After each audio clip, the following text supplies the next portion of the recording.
Live है। Okay.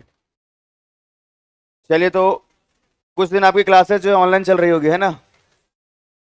थोड़ा सा मन कम लग रहा होगा आप लोगों को। क्लास कर रहे थे या नहीं? वो तो पता चल जाएगा, अभी हम पूछेंगे कुछ सवाल तो अपने आप पता चल जाएगा कि आप लोग क्लास कर रहे थे कि नहीं। तो अब हम लोग मॉडर्न बिहार में आ चुके हैं ना। मेडिवल बिहार पूरा ऑनलाइन ही चल गया होगा आप लोगों का।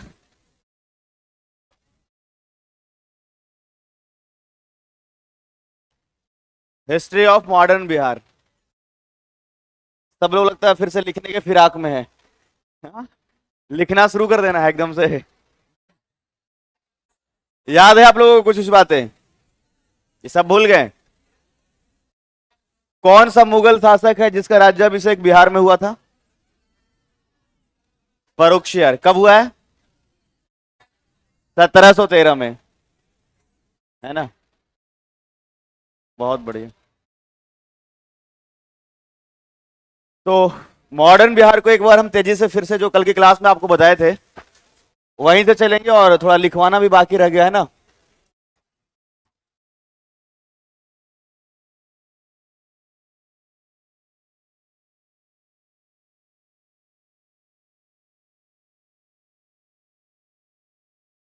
गुड मॉर्निंग सभी लोगों को, जितने भी ऑनलाइन वाले हैं, है ना? तो मॉडर्न बिहार को आगे कंटिन्यू करेंगे हम लोग।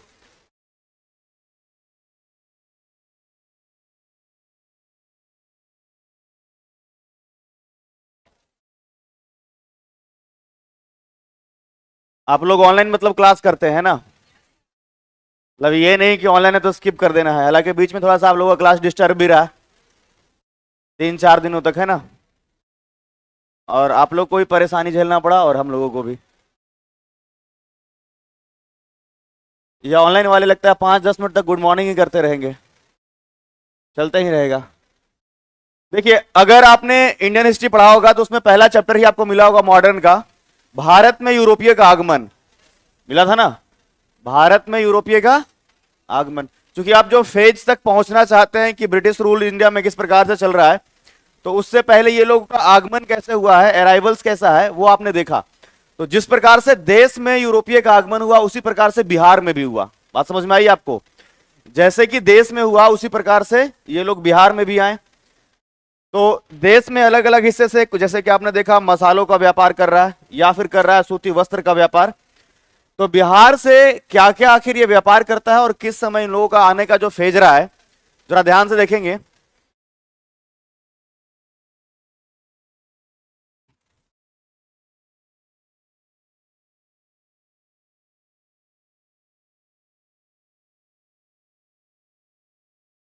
तो यहां भी आपका जो पहला चैप्टर मिलेगा वो यही मिलेगा। बिहार में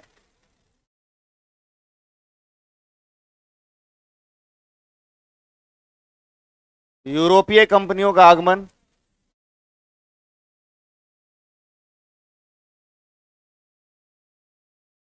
और यह आगमन जो शुरू हुआ है वो 17th ऑफ द सेंचुरी, 17वीं सदी।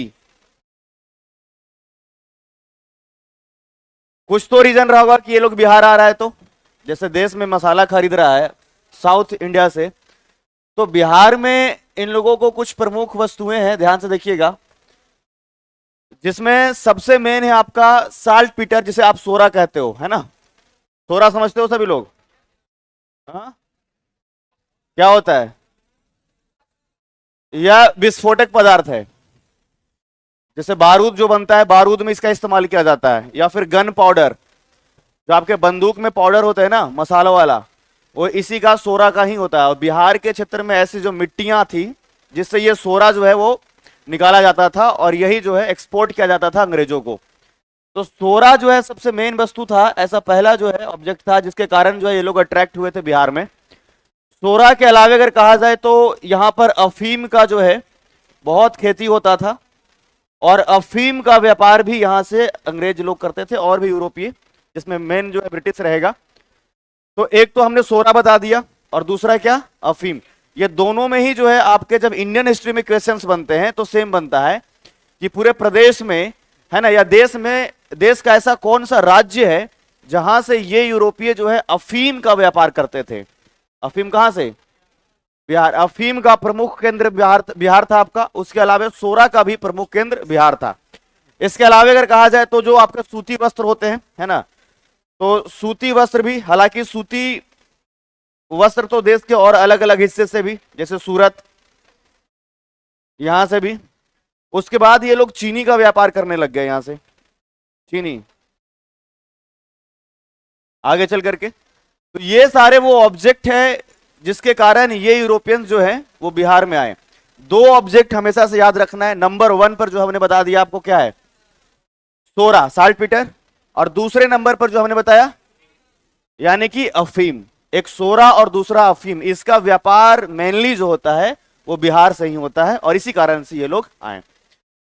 तो जैसे इंडियन हिस्ट्री में आपने पढ़ा होगा कि पहले पुर्तगीज आए देश में, पहले 1498 वास्को डिगामा, और काली मिर्च का व्यापार कर रहा है वो भारत से। तो जैसे देश में पहले पहुंचा है पुर्तगीज, बिहार के क्षेत्र में भी पहुंचने वाला जो पहला जो आपका व्यापारिक कंपनी है वो यही पुर्तगीज ही है ना। बात समझ में आ रही है आपको? जैसे देश में सबसे पहले पुर्तगीज आए, तो अगर बिहार की भी बात करेंगे तो यहां पर भी जो है पुर्तगीज ही सबसे पहले आया। लेकिन इसने अभी जो वर्तमान बिहार अगर देखा जाए, इस स्थान पर इसने कोई भी ऐसा जो है फैक्ट्री नहीं डाला। उस समय चूंकि जो बिहार है वो बंगाल का ही हिस्सा है, और इसने हुगली में अपना व्यापारिक केंद्र रखा, हुगली में ही अपना व्यापारिक केंद्र रखा। और अगर बात किया जाए तो जो हमने पॉइंट आपको बताया कि सर्वप्रथम अगर कहा जाए बिहार में आने वाला व्यापारिक कंपनी कौन है, तो कौन है? पुर्तगीज ही है। तो अपना जो ट्रेड सेंटर बना रहा है, ये ट्रेड सेंटर क्या इसका बिहार में है? हुगली जो इस समय का जो है बंगाल, हालांकि बंगाल का ही हिस्सा जो है आपका ये हुगली है उस समय, क्योंकि बिहार का ही, क्योंकि बिहार भी शामिल है आपका बंगाल में ही। लेकिन अगर वर्तमान के बिहार से अगर कहा जाए तो इसने केंद्र जो है अभी वैसे जगह पे नहीं बनाया। जैसे बाकी कंपनियां पटना में बनाएगा तो वो अभी बिहार का ही हिस्सा है।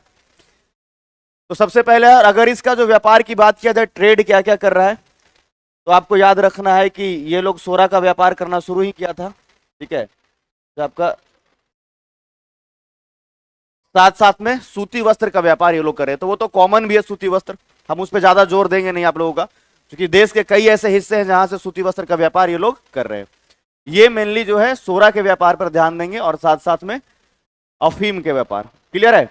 तो पुर्तगीज से बस यही बात आपको याद रखना है। उसके बाद जो आपका इंपॉर्टेंट है वो है आपका डच। पुर्तगीज के बाद बिहार में कौन आया? डच।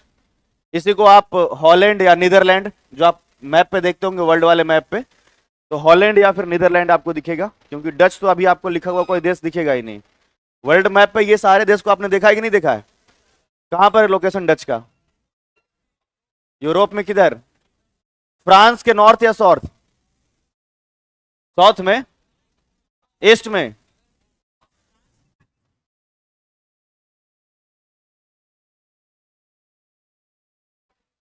नॉर्थ या साउथ? जितना भी देश है सब दिमाग पर एकदम सेट रहना चाहिए, नहीं तो आधा गलती कर कैसे यहां जाओगे। तो डच को अगर वर्तमान देखोगे तो आपको नीदरलैंड दिखेगा, है ना। 1632 में अपनी कंपनी इसने जो है पटना में बनाया है। पहली फैक्ट्री कब? डचों ने अपनी पहली फैक्ट्री कब स्टैब्लिश किया? 1632 में। और 1632 में जो अभी फिलहाल आपको जो पटना कॉलेज दिखता है, इसी का जो नॉर्थ कैंपस है उसी में यह कंपनी बना हुआ था, ठीक है।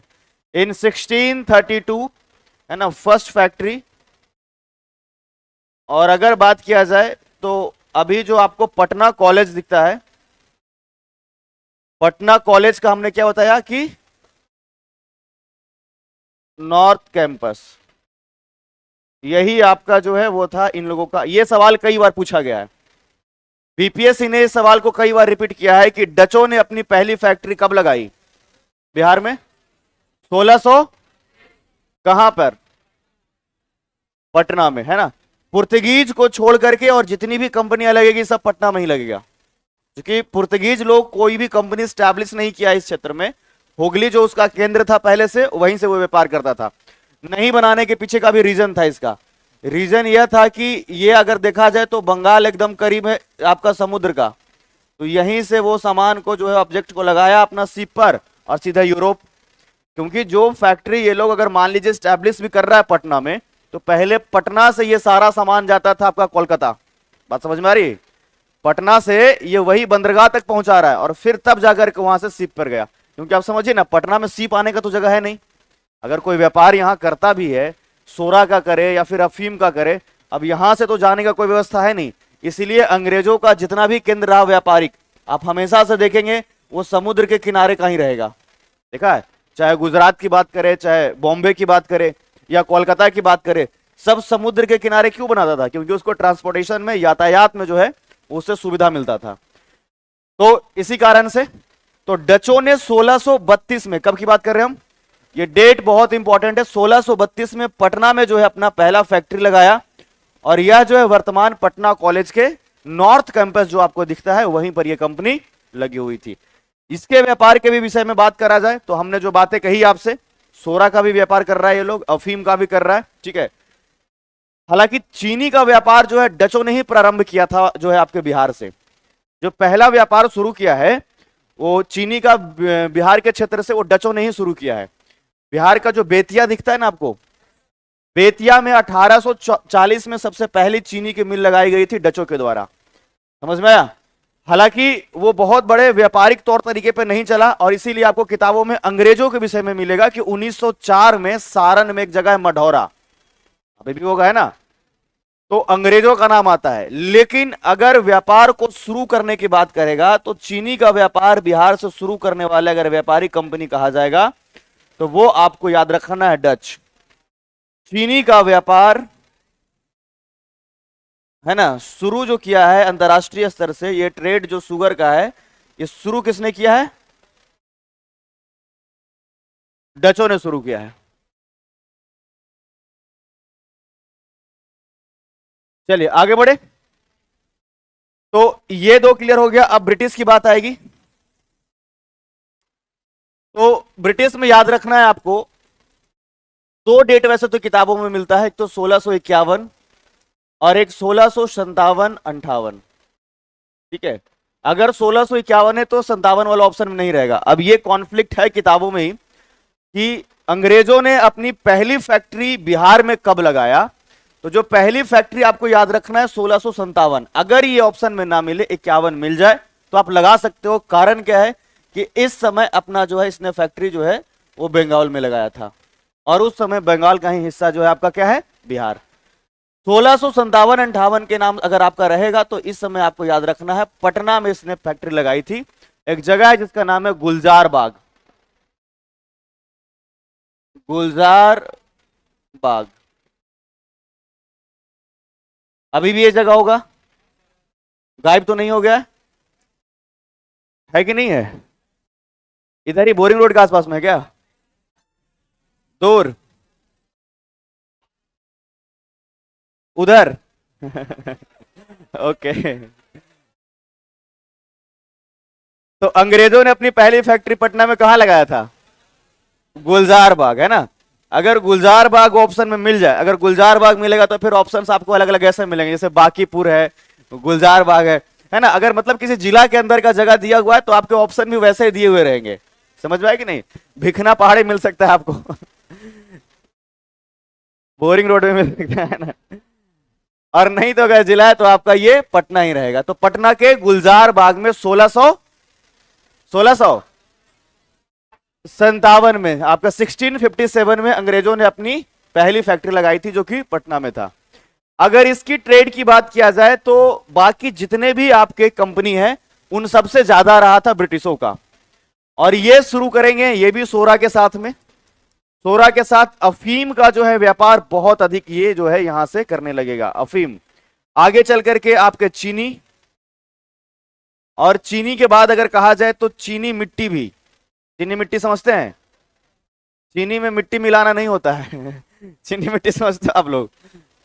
अरे जिससे कप प्लेट बना हुआ होता है, कप या फिर प्लेट जिसमें चाय पीते हैं ना आप कप में, तो वो चीनी मिट्टी का ही तो बना हुआ होता है ना। चीनी के साथ चीनी मिट्टी और आपका नील का जो है व्यापार इसने भी प्रारंभ किया था इस बिहार के क्षेत्र से। तो कई सारे व्यापार है ना, अफीम, नील का आपका और चीनी मिट्टी का, ये दोनों ही याद रखना है कि इसने व्यापार। अब अगर चीनी की बात करेगा तो याद रखना है कि 1904 में इसने अपनी एक फैक्ट्री लगाई थी, वो लगाई थी मढ़ौरा एक जगह है ना, सारण में। अभी फिलहाल सारण कहेंगे अब इसको हम, है ना। सारण में एक जगह है जिसका नाम क्या है, मढ़ौरा, और यहीं पर अंग्रेजों ने पहला चीनी कारखाना लगाया है 1904 में। कब लगाया, 1900, अंग्रेजों के द्वारा स्थापित पहला चीनी मिल जो है कौन सी ईस्वी में लगाया गया, 1900। तुम लोग एकदम बोल ही नहीं पा रहे हो, लग रहा है कि एकदम थक करके आए हो। 1900, कौन से जिला में, जगह का नाम क्या है, हाँ। अगर चीनी का व्यापार शुरू करने का बात कहेगा तो किसने किया, डच ने किया है। और डच से भी अगर आप याद रखना चाहे तो 1840 में ही इसने अपनी फैक्ट्री लगाई थी बेतिया में, 1840, ठीक है। बेतिया चंपारण का हिस्सा था और डचों ने पहला चीनी मिल यहां स्थापित किया था। जो डेट इंपॉर्टेंट रहेंगे जहां भी रहेंगे हम उसको एक बार आपको रिकॉल करते चलेंगे। क्लियर है सभी को। तो क्या क्या व्यापार कर रहा है, सोरा, अफीम, चीनी, चीनी मिट्टी और नील का। अब देखो यहीं से शुरू होगा, 1867 की हम बात कर रहे हैं। उस समय से ही बिहार के क्षेत्र में चंपारण का जो हिस्सा है वहां पर पहले पचकठिया प्रणाली चलता था। तिनकठिया प्रणाली आपने पढ़ा होगा चंपारण सत्याग्रह में, लेकिन अंग्रेजों ने 1867 के समय में ये चंपारण के किसान सबसे पहला विद्रोह किए थे। जब चंपारण बताएंगे तो उस समय भी इस चीज को डिस्कस करेंगे हम, कि ब्रिटिश जब शुरुआत किया है कि नील की खेती में, उसको बड़ा दिलचस्पी था कि नील हमें प्राप्त हो। कपड़ों में सफेदी के लिए जो सफेद कपड़े होते हैं उसमें नील का इस्तेमाल करते थे वो लोग। तो बहुत प्रारंभ से ही, मतलब अगर देखा जाए तो 19वीं शताब्दी के मध्य में ही 1850-60 इस समय, और यहां पर ही जो है वो लोग नील की खेती को लेकर के लगातार बढ़ावा दे रहे थे कि और नील की खेती करो। किसान करना नहीं चाह रहे थे, इसलिए 1867 में ही पहला रिवोल्ट किया इन लोगों ने। 1800 बेतिया के लोगों ने, यहाँ पे जो चंपारण के लोग हैं 1867 में। और उस समय जो नियम बना हुआ है वो पंचकठिया पद्धति है। मतलब कि अगर आपके पास 20 कट्ठा जमीन है तो 5 कट्ठा जमीन पर आपको नील की खेती करना अनिवार्य है, कंपलसरी है।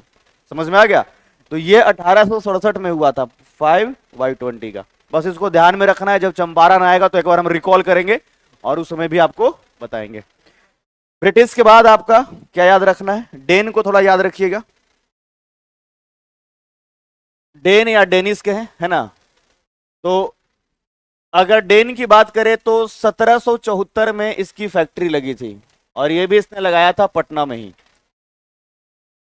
बस यही याद रखना है। अगर इसके ट्रेड की बात करें तो वही सब चीज जो है रिपीट होगा आपका, कोई नया इसके पास नहीं है कि अलग से कुछ भी। अच्छा एक बात और ध्यान में रखिएगा इस चीज को, कि जैसे ये लोग सूती वस्त्र का व्यापार जब करते थे बिहार के क्षेत्र से, तो यहां से रॉ मटेरियल को लेकर के जाते थे अपने यहाँ यूरोप में और एकदम फैंसी जो है आपका कपड़े बना करके और दोबारा बेचता था।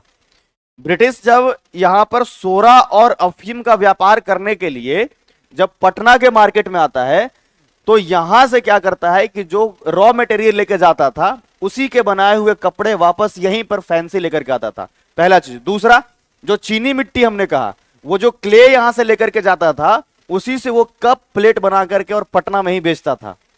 बात समझ में आ रहा है। हमारे यहां से रॉ मटेरियल लेकर के गया और वापस जो है बना करके यहीं ला करके बेच दिया, तो डबल फायदा। बात समझ में आ रही है।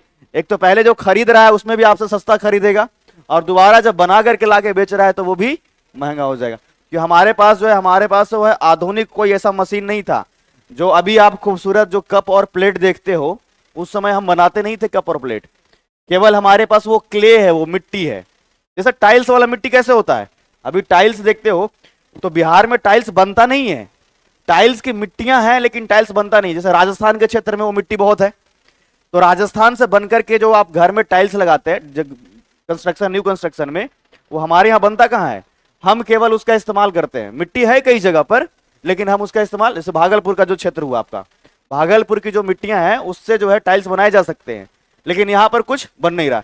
तो राजस्थान के बनाए गए हैं और उसी को बना करके हमारे यहां बेचा जा रहा है केवल। तो इसमें है क्या सीन कि ये लोग हमारे यहां से चीनी मिट्टी ले करके जा रहा है, इसका क्ले यहां से सूती वस्त्र के लिए जो है रॉ मटेरियल लेकर के जा रहा है और ला करके पटरा के बाजार में बेच रहा है, और साथ में फिर यहीं से सोरा और अफीम लेकर के जाएगा। तो एक पंथ, एक ऐसा कहते हैं ना कि एक साथ में दो काम करना, बात समझ में आ रहा है। तो दोनों तरीके से ब्रिटिश जो है अपना फायदा देखते थे। तो ट्रेड में यहां पर भी सोरा साल्टपीटर की हम बात करेंगे। अफीम, अफीम पर इन लोगों का बहुत अधिक ध्यान था, ठीक है। अंग्रेज थोड़ा दूसरे तरीके से भी दिमाग लगाता है, ठीक है। अब चूंकि ये यूरोपियन लोग हैं तो नशा को लेकर के कभी भी पीछे नहीं हटेगा। यूरोप ठंडा जगह है ना, पूरा पूरा यूरोप में ठंड बहुत पड़ता है, तो वो लोग अपने आप को गर्म रखने के लिए दो तरीके का सेवन खूब करते हैं। एक नॉनवेज चीजों का सेवन खूब करता है और दूसरा नशा खूब करता है। आपने देखा था कोविड के टाइम पर, मतलब वैसे तो यूरोप भी ठंडा है और जो आपका नॉर्थ अमेरिका का पूरा हिस्सा दिखता है वो भी ठंडा है। तो यूएसए में क्या था कि जो लोग कोविड के वैक्सीन नहीं ले रहे थे, तो वैक्सीन लेने को लेकर सबको ठंडी बियर दिया जा रहा था। वैक्सीन लीजिएगा तो आपको बियर दिया जाएगा वहां पे पीने के लिए। क्या बोल रहे हो, वहीं जाओगे? कह रहे वहीं जाके वैक्सीन लेना था क्या? वहां पर अगर वैक्सीन लोग ले रहे थे, जो नहीं ले रहे थे ना डर से कि वैक्सीन का कोई नुकसान ना हो जाए, साइड इफेक्ट ना हो जाए, तो इसीलिए वहां की गवर्नमेंट ने सबको ना बियर देना शुरू कर दिया कि वैक्सीन लो, फ्री में मुफ्त में बियर मिलेगा आपको पीने के लिए। तो वहां पर इस पर कोई रोक टोक नहीं है। मतलब यूरोप में एक तो मतलब नॉनवेज का सेवन बहुत दबा के करते हैं वो लोग। रीजन क्या है? ठंडा प्रदेश से गर्म रखना है। दूसरा कि आपका नशा भी करते हैं कि आधा ठंडा तो नशा करने के बाद ऐसे ही गायब हो जाएगा। जैसे हमारे देश में जो आर्मी के लोग हैं, सेना में जो लोग शामिल हैं और जिनका ड्यूटी मान लीजिए कि आपका लद्दाख में है, जम्मू कश्मीर में है, वो लोग वैसे भी ज्यादा करते हैं इन चीजों का सेवन, क्योंकि अगर ये नहीं करेंगे तो उसको ठंड बहुत अधिक लगेगा। तो इसी कारण से यूरोप वाले का थोड़ा सा ध्यान ज्यादा रहेगा। और कहीं ना कहीं हमने जो वेस्टर्न कल्चर को धीरे धीरे अपनाया है, तो जो अभी भी जो विदेशी शराब की दुकान होती है उसमें जो शराबें मिलती है वो क्या है, सब विदेशी ही रहता है, अलग अलग। जैसे कोई आपका जो है कैलिफोर्निया से बन के आया है, स्कॉच जो है स्कॉटलैंड से बन करके आया है, तो हमारे देश का थोड़े है, दूसरे देश का बना हुआ है, इस्तेमाल यहाँ के लोग। हमारे अनुरूप हमारा मौसम नहीं है, फिर भी हम वेस्टर्न कल्चर को अपना करके और उसको उसका सेवन करते हैं। समझ में आ रहा है कि नहीं? हाँ, तुम लोग इतना कहा बिहार में तो है ही नहीं इसलिए दुखी हो ये क्या मतलब हुआ? अच्छा, होम डिलीवरी है।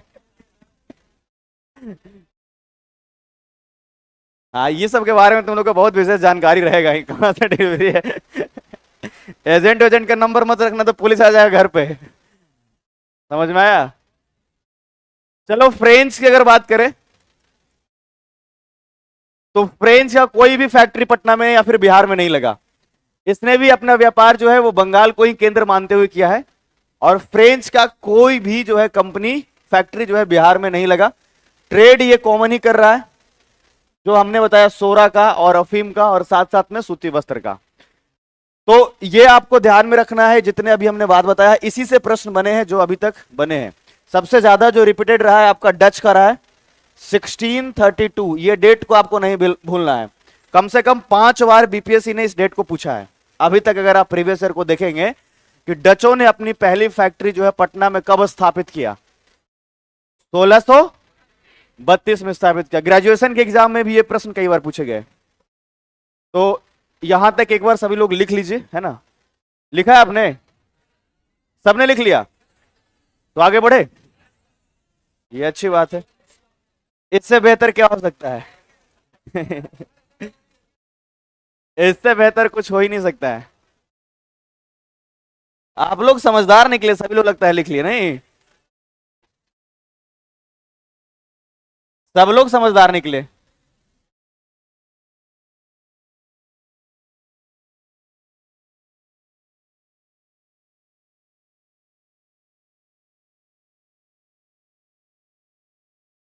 ध्यान से समझिएगा, देश के अलग अलग हिस्से में जिस प्रकार से अंग्रेज कब्जा कर रहे हैं, बिहार पर भी उसका पूरा जो है कोशिश रहेगा कि जितने भी बिहार के वो खास करके हिस्से जहां से उसको ट्रेड ज्यादा मिलता है उस पर अपना पूरा नियंत्रण हो।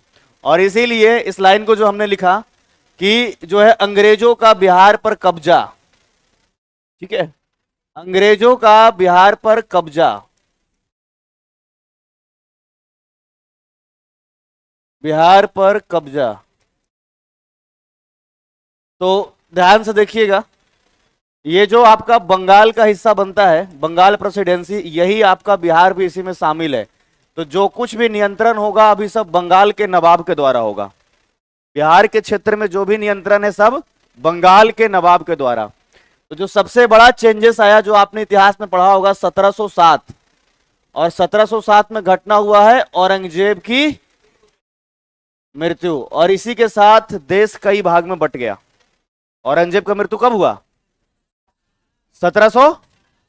और उसके बाद जितना भी मुगल शासक है सब में अयोग्य, सब के सब अयोग्य है। मतलब ऐसा लग ही नहीं रहा है कि कोई पूरा देश को संभाल लेगा। तभी तो कई बार युद्ध में क्या करता था कि औरंगजेब लड़ते हुए युद्ध में कई बार उसके आंख से आंसू आ जाता था, मतलब वो रोने लगता था औरंगजेब। तो कहता था इतना क्रूर शासक औरंगजेब रोता क्यों है भाई? बात समझ में आ रही है? औरंगजेब को आप जो आपके मतलब जहन में जो एक चरित्र बना हुआ होगा, उनका व्यक्तित्व जो बना हुआ होगा, वो यही ना, क्रूर शासक है। सिखों के 9वें गुरु गुरु तेग बहादुर, उसको उसने प्रस्ताव दिया कि आपको क्या करना है? इस्लाम कबूल करना है, और अगर इस्लाम नहीं कबूल करोगे तो फिर। और वाकई ऐसा ही हुआ, क्योंकि ये लोग टारगेट कर रहे थे कि जो गुरु है अगर उसी को इस्लाम में कन्वर्ट कर दे तो बाकी तो वैसे भी इनके शिष्य लोग जो है, चेला लोग, तो वैसे भी कन्वर्ट हो जाएगा। लेकिन सिखों के 9वें गुरु जो तेग बहादुर है ना, उनका घर पटना में ही था। गुरु तेग बहादुर का घर पटना में ही है।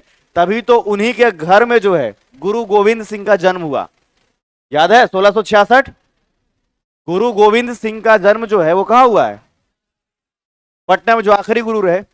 तो क्या हुआ कि इस्लाम नहीं कबूल करने के कारण जो है उसकी हत्या करवा दी गई औरंगजेब के द्वारा। तो इतना क्रूर शासक, फिर भी लड़ाई लड़ने के दौरान कई बार युद्ध क्षेत्र में रोता था औरंगजेब। तो पूछा गया तर्क क्या है रोने का? तो कहता था कि जब तक हम जिंदा हैं, जीवित हैं, तब तक तो इस देश को संभाल रहे हैं इन अंग्रेजों से। समझ में आ रहा है? लेकिन जब हम मर जाएंगे तो इस देश को कौन संभालेगा? हमारे बेटों में तो ऐसी योग्यता नहीं दिखती है। बात तो लॉजिक वाला बोला, क्योंकि मेरे मरने के बाद तो मेरा बेटा ही राजा बनेगा, और तो कोई बनेगा नहीं, राजतंत्र है। और अगर हम मर गए तो हमें नहीं लगता है कि मेरा बेटा जो है वो अंग्रेजों से देश को सुरक्षित रख पाएगा। और ठीक ऐसा ही हुआ। पहला पॉइंट तो ये कि अंग्रेजों से सुरक्षित नहीं रखा। दूसरा, जो क्षेत्रीय राजा थे, अलग अलग क्षेत्र में जो छोटे छोटे राजा थे या सामंत थे, सबने मुगलों से अपने आप को स्वतंत्र कर लिया। पहले जो गवर्नमेंट है पूरा सेंट्रलाइज है, औरंगजेब शासक है, मतलब समझ लीजिए पूरे भारत का राजा है। लेकिन जैसे ही मेरा 1717 में आपने देखा मुर्शीद कुली खां, नाम सुना है?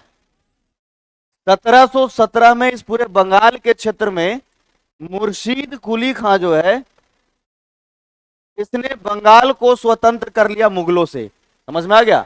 हालांकि टैक्स वगैरह अभी भी देता है, लेकिन नाम मात्र का चलेगा केवल। तो मुगल से स्वतंत्र होकर के बंगाल अलग बन गया। 1724 में आपने देखा होगा हैदराबाद किसने किया है? निजाम उल मुल्क, नाम सुना है? निजाम उल मुल्क ने हैदराबाद को स्वतंत्र कर लिया। इधर जब आप मैसूर के देखोगे तो हैदर अली, और इधर मराठा को देखोगे, अरे शिवाजी महाराज, और इधर आपके सिख भी अलग हो जाएंगे। बात समझ में आ रही है कि नहीं यार? तो देश तो कई भाग में बट गया ना। ये जब उत्तर आप जो मुगल काल पढ़ते हो, मतलब औरंगजेब के मरने के बाद हमारा जो देश है कई भागों में बट गया। क्षेत्रीय राजा जो है अलग अलग जगह पर अपने आप को मुगलों से स्वतंत्र कर लिया। और जो एक उम्मीद अंग्रेज रखा था कि हमें फायदा मिलेगा केवल जो है औरंगजेब के मरने से, कि हम क्षेत्र में अपना कब्जा करेंगे, उसको डबल फायदा मिल गया। पहला तो यह कि मुगल कमजोर हो गया पहले पॉइंट पर, और दूसरा पॉइंट यह है कि इसी मुगलों से टूट करके कई ऐसे क्षेत्रीय राजा थे जो अलग हो गया, और इसके कारण मुगल और भी कमजोर। तो अब यहां पर अंग्रेज का दो नीति चलता है। पहला तो ये जो है मुगल को जो है यहां पर पीछे करेगा ही, ये जो क्षेत्रीय अलग अलग जगह पर जो राजा बने हैं, नवाब बने हैं, ये सब को क्या करेगा कि एक दूसरे में लड़वाने का भी काम करेगा। बात समझ में आ रही है? मतलब सीधा कॉन्सेप्ट है, ये जितना टूटेगा, समझ में आ रहा है, अंग्रेज उतने सबको कूटेगा और फिर एक एक क्षेत्र को लूटेगा। यह उसका कॉन्सेप्ट है। समझ में आया? ये जितना अधिक टूटेगा उतना अधिक अंग्रेज इन लोगों को पहले कूटेगा, बाद में लूटेगा। समझ में आया? तो अंग्रेज को डबल फायदा मिला औरंगजेब के मरने से। एक तो ये कि कोई भी योग्य शासक नहीं है मुगलों का, और दूसरा ये कि जितना भी प्रदेश है सब अलग अलग भाग में बट गया। तो अभी जो बिहार की स्थिति है वो कहां रहेगा? बंगाल के ऊपर, क्योंकि जो बंगाल के नवाब है उसी के नियंत्रण में क्या है? हमारा बिहार। तो आपने टॉपिक ही पढ़ा होगा बंगाल विजय, पढ़ा है? और बंगाल विजय की अगर बात की जाए तो शुरुआती दौर से अगर देखें कुछ बंगाल के नवाबों को, कब से कब जो है कौन रहा और कैसी स्थिति में जो है बंगाल का नवाब, तो सबसे पहले जो आपको नजर आएंगे वो मुर्शीद कुली खां। कौन है? ये तो लगता है हम बताए हैं क्लास में, याद है आप लोगों को? मुर्शीद कुली खां कब से कब तक है? 1700। उसके बाद सरफराज है, सुजाउद्दीन है, जो आपको याद नहीं रखना है, याद रखना है आगे अली वर्दी खां। और 1740 से 1756 तक। और उसके बाद इसका नाती जी कौन है? सिराजुद्दौला। और ये कब से कब तक? 1757 तक। ठीक है, उसके बाद अभी हम कहानी जब आगे बढ़ाएंगे तो बताने वाले। तो जब तक मुर्शीद कुली खां है बंगाल का नवाब, तब तक ये टैक्स भेजता था ये जो है मुगलों को, क्योंकि तुरंत ये सेपरेट हुआ था। आपने एंसेंट में पढ़ा होगा जैसे कि गुप्त वंश जब चल रहा है तो कुषाणों के सामंत था। तो पहले क्या होता है कि पहले जब मान लीजिए कि कोई नया डायनेस्टी, कोई नया वंश बन रहा है, तो पहले वो तालमेल के साथ में चलता है। जैसे आप मान लीजिए ट्रेन से, कहीं लोकल ट्रेन से गुजर रहे हैं, जा रहे हैं, तो सबसे पहले जब आप खड़े हैं तो क्या कोशिश करिए कि कैसे भी थोड़ा सा बैठने का जगह मिल जाए। बात है कि नहीं है?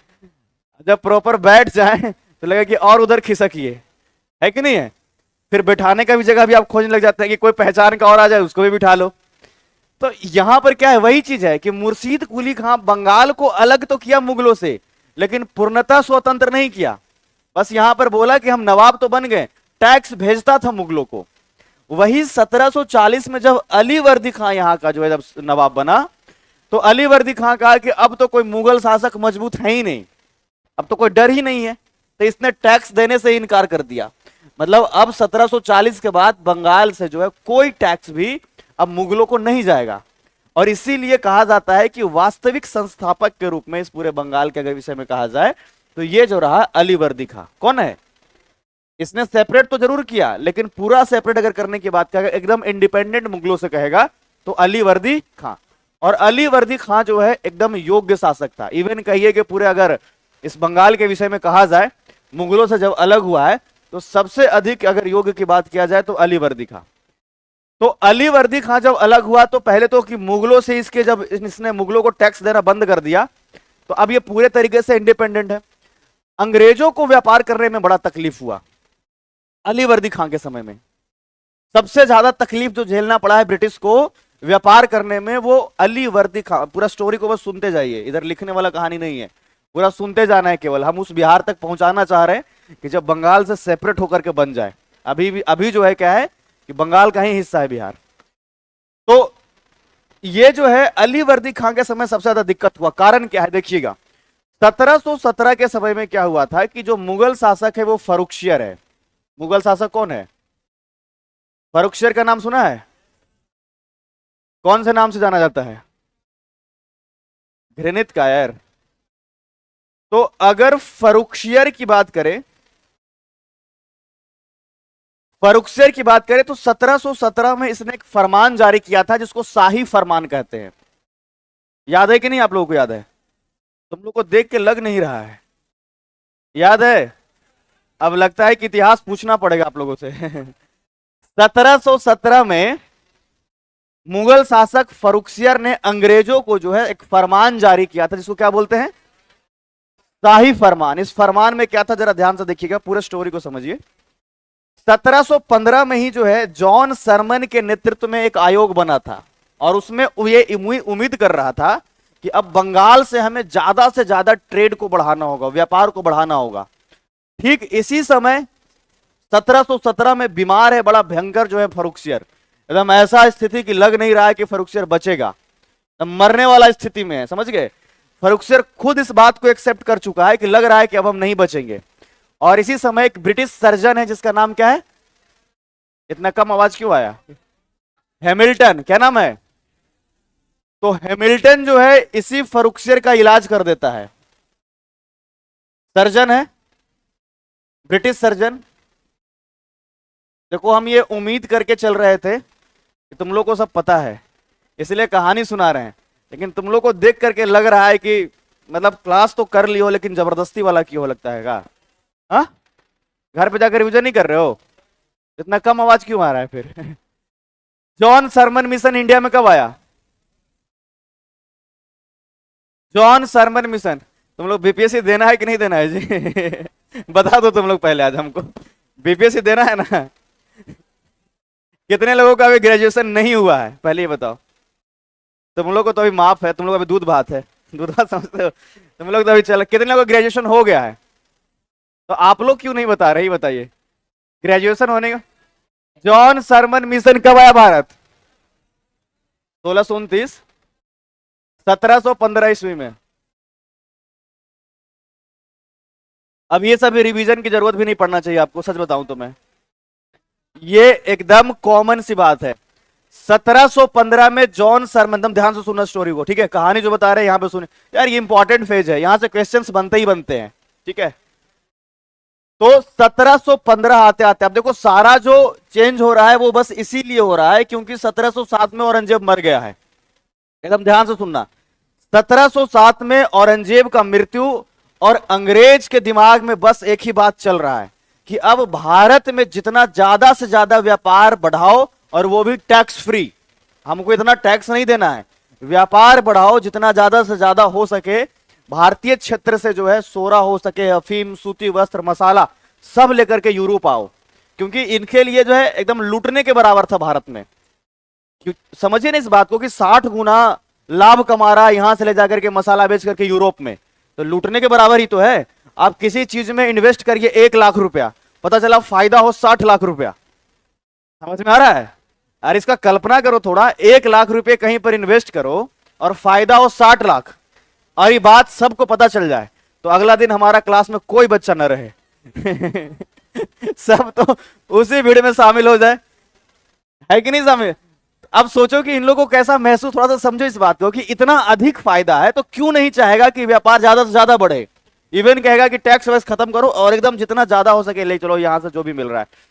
तो 1707 में जब औरंगजेब मरा तो इन लोगों के दिमाग में बस एक ही चीज चल रहा है कि जितना अधिक शोषण करके सब लोग कदम जितना यहां पर है खेती में लगाओ, नील की खेती कर रहा है तो सोरा का जो क्ले, सोरा का जो मिट्टी हुआ करता था, सोरा जो प्राप्त होता था मिट्टी से प्राप्त होता था, तो उसको जितना ज्यादा कलेक्ट करे ये लोग, बात समझ में आ रही है?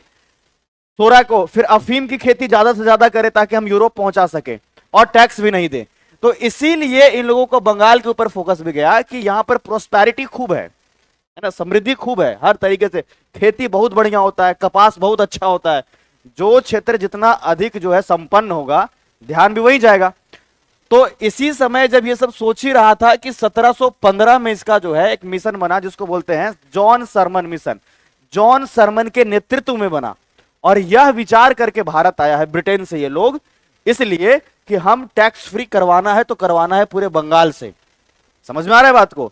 और इसी समय लक साथ देना कह सकते हैं इस समय कि फर्रुखसियर का जो है जबरदस्त जो है इस समय बीमार था।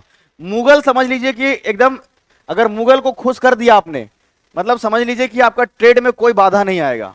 मुगल लोगों का एक बहुत बड़ा कमजोरी था, वो खुश होता था तो अपने आप को एकदम शंकर भगवान की तरह समझता था। शंकर भगवान समझते हो? मांगो वत्स क्या मांगते हो। जैसे अंग्रेज जब आया, जब खुश किया 1608 में उसको जो है कैप्टन हॉकिंग्स, तो एक फैक्ट्री खोलना है, कहाँ? सूरत में खोल लो, मसूलीपट्टनम में, ठीक है, अस्थायी तौर पर सूरत में, ठीक है, कोई मना करने वाला था? तो अंग्रेजों ने ये इसका फायदा उठाया कि मुगल की एक बहुत बड़ी कमजोरी की, मतलब खुश है, मतलब जो चाहे वो उससे आप ले सकते हो, आप समझ रहे ना? अब शंकर भगवान दे दिए किसको? भस्मासुर को ना दिए थे, किसको दिए थे? है ना, उसने मांगा ऐसा वरदान कि जिसके सर पर हम हाथ रखें वही भस्म हो जाए। शंकर जी भोले, भोलेनाथ कहलाते ही हैं, भोले बाबा बोले कि तथास्तु, यही होगा, ऐसा ही होगा। अब जब उसको मिल गया भस्मासुर को, तो शंकर भगवान को ही कह रहा है कि सबसे पहले आप ही के सर पर रख करके चेक करते हैं। शंकर भगवान को ही दौड़ाए फिर रहा है पहले। अरे आपने वरदान दिया है तो भाई लाजमी है कि वो चीजें अप्लाई भी होगा। तो शंकर भगवान को ही दौड़, तो अंग्रेज भी ठीक ऐसा ही किया। मुगलों ने उसको संरक्षण दिया, और बाद में यही अंग्रेज क्या सोच रहा है कि मुगलों को भारत से उजाड़ा कैसे जाए। यही होता है। तुम तो इसलिए बोल रहे हो कि थोड़ा वफादारी वाला बात रहा होगा तुम्हारे साथ। जितना हमने इसको, जितना इज्जत दिया, जितना, और उल्टा ही हो गया है कि नहीं है। तो 1717 में फर्रुखसियर और बीमार, अब बीमार वाली स्थिति में अब इस समय समझ लीजिए कि फर्रुखसियर ने कहा, देखो ना ये व्यक्तिगत रूप से सोच कितना है इस शासक का, कि हम बच गए, अगर हम ठीक हो गए तो अब ये देखो, यही थोड़ा सा ना नैरो हो जाता है कई बार चीजें, कि हम जब मर ही जाएंगे तो देश किसी के हाथ में रहे, फर्क क्या पड़ता है। एक तो सोचिए, हो सकता है कि नहीं। एक ये कि अगर हम मर भी रहे हैं वैसी स्थिति में भी है तो देश को संरक्षित रखना है। बात समझ में आ रहा है। जैसे अगर हमारे देश का प्रधानमंत्री ऐसे हैं कि मरते दम तक भी यही कहे कि भारत पर कोई बाहरी आक्रमण नहीं होगा, तो समझ लीजिए कि देश को संरक्षित रखना चाह रहा है। और कोई कहे कि हम तो मर ही रहे हैं, अब देश किसी के हाथ में जो, हमको क्या ही फर्क पड़ रहा है। कह तो ये भी सकता है ना। तो फर्रुखसियर के बारे में जो घृणित कायर वाली जो आप कॉन्सेप्ट पढ़ते हो, रीजन ये है कि थोड़ा व्यक्तिगत रूप से उसका सोच ज्यादा था कि हम बच गए तो अंग्रेजों को कुछ लाभ मिलना चाहिए भाई, जो उम्मीद करा हुआ है। ये शाही फरमान को भारतीय इतिहास का मैग्ना कार्टा कहा जाता है, पता है आपको। मैग्ना कार्टा कहते हैं। जैसे पॉलिटी में आपने पढ़ा होगा मैग्ना कार्टा भाग 3 को कहते हैं। उसमें भी तुम लोगों का पूरा इतना सुस्त कैसे हो तुम लोग, ये बताओ। हाँ, करण सर को दोबारा बुलाना पड़ेगा क्या। बताओ। तो मैग्ना कार्टा का मतलब होता है बहुत बड़ा अधिकार पत्र का मिलना। समझ में आया। जैसे भारत, अगर पॉलिटी की बात करें, राज्यव्यवस्था में जो भाग 3 आपको है, जो मौलिक अधिकार दिए गए हैं, तो बहुत बड़ा अधिकार आपके लिए है। आपके देश में आपको गरिमापूर्ण जीवन जीने के लिए भाग 3 का होना बहुत जरूरी है। अगर वो नहीं मिलेगा आपको राइट्स, तो आप समझ लीजिए कि नहीं सही तरीके से आप अपने जीवन यापन कर सकते हो। वैसे ही इतिहास में, इतिहास का इसको मैग्ना कार्टा कहते हैं, फर्रुखसियर के द्वारा इस शाही फरमान कि जो बचा था सब तुमने अंग्रेज को दे दिया। तो इसने तो दे दिया, और इसके तहत क्या कहा कि 3000 रुपए अगर आप देते हैं तो पूरे बंगाल से जो है आप पूरे 1 वर्ष तक टैक्स फ्री व्यापार कर सकते हैं। 3000 रुपए अगर वार्षिक आप दे रहे हैं तो बंगाल से टैक्स फ्री ट्रेड कर सकते हो पूरे 1 साल के लिए। सोचो कितना कम टैक्स है। बात समझ में आ रहा है। 3000 रुपए एक बार दे देना है, और पूरे बंगाल से जो भी आप ट्रेड कर रहे हो, व्यापार कर रहे हो, उसमें कोई टैक्स नहीं लगेगा। इसी प्रकार से सूरत के बारे में भी था कि 10,000 रुपए अगर आप देते हैं तो पूरा सूरत से आप टैक्स फ्री व्यापार कर सकते हो। तो अंग्रेजों को एक लालच आया मन में, यहीं से पहला लालच यही है। जो आपका ये शाही फरमान है, यही जो है पहला लालच है। जैसे सोचिए कि अगर आप कोई कलम खरीदते हैं, पेन खरीदते हैं, अगर उस पर 1 रुपए, एक पेन पर 1 रुपए टैक्स जा रहा है आपका, 100 रुपए, अगर 100 कलम आपने खरीदा, 100 रुपए टैक्स गया। अगर आपसे कोई दुकानदार ये कहे कि आप एक बार जो है 100 रुपए टैक्स दे दो, जितना कलम चाहे खरीद सकते हो, अगर आप व्यापारी हैं तो आप जाहिर सी बात है ज्यादा कलम खरीदना चाहेंगे, क्योंकि एक बार आपने टैक्स पे कर दिया। तो अंग्रेजों के मन में ना ये कॉन्सेप्ट चला गया कि अगर हमने 3000 रुपए दे दिया है, मतलब कि बंगाल से जितना ज्यादा से ज्यादा ट्रेड हम करें, व्यापार हम करें, तो ये लालच उसके मन में लेकर के आ गया। वही जब 1740 में अली वर्दी खां यहां का शासक बनता है, तो अली वर्दी खां सारा कॉन्सेप्ट को खत्म कर दिया। बोला हम किसी फर्रुखसियर को नहीं जानते हैं। सीधी सी बात है, बंगाल हमारा अब स्वतंत्र है, अलग है। हम किसी फर्रुखसियर को या किसी भी मुगल शासक को हम नहीं जानते हैं। तुम्हारे लिए जो चीजें कह रहा है उसको हम मान्य नहीं करेंगे। तो अली वर्दी खान ने दोबारा से इस बंगाल के क्षेत्र में कहा कि हम पूरा टैक्स लेंगे अगर व्यापार करना है तो अंग्रेजों को थोड़ा होने लग गया दिक्कत। उसको लगने लग गया कि ये तो भाई दिक्कत की बात, हमारा व्यापार इससे नुकसान में चला जाएगा। तो अब अंग्रेज इस उम्मीद में रहने लग गए कि कब अली वर्दी खां का मृत्यु हो जाए। यही तो उम्मीद करेगा ना कि कब ये मर जाए, ताकि फिर से जो है हम सब कुछ यहां से रास्ता क्लियर कर सके। उसको ये नहीं पता है कि आगे शासक कौन बनेगा, बट एक उम्मीद है। और उम्मीद के पीछे का कारण यह है कि अली वर्दी खां का कोई बेटा नहीं था। समझ में आ रहा है। तो राजा का बेटा राजा बनने वाला का कॉन्सेप्ट है यहां पर। तो अली वर्दी खां का कोई बेटा नहीं है, तो इसीलिए इस उम्मीद में है कि जब ये मर जाएगा तो दोबारा जो है हमें यहां पर फायदा मिलने वाला है ट्रेड को लेकर के। अली वर्दी खां जो है इस बात को बार बार कहता था कि अंग्रेज जो है वो मधुमक्खी के छत्ते की तरह है। अंग्रेज क्या है? मधुमक्खी के छत्ते की तरह है। अगर तुम इसको नहीं छेड़ोगे तो तुमको शहद देगा, अगर छेड़ोगे तो काट खाएगा। मतलब ये कहना चाह रहा है कि अंग्रेजों से ना तो अधिक दोस्ती अच्छी और ना तो अधिक दुश्मनी। भैया आप सीधा व्यापार करिए, टैक्स दीजिए और अपना व्यापार करके यहां से यूरोप जाइए, बस इतना ही उसका कहना था। तो अली वर्दी खां का जो शासन रहा है वो आपका जो नवाब के तौर पर, वो अली वर्दी खां कब से कब तक रहा? 1740 से लेकर के 1756 तक के। और इसी बीच में जब इसका शासन चल रहा है, ब्रिटिशों को बहुत दिक्कत हो रहा है यहां से ट्रेड करने में, क्योंकि टैक्स भरना पड़ रहा है। 1756 में जब इसका मृत्यु हो गया तो इसी का नाती है और उसी का नाम है सिराजुद्दौला। ठीक है, क्या नाम है?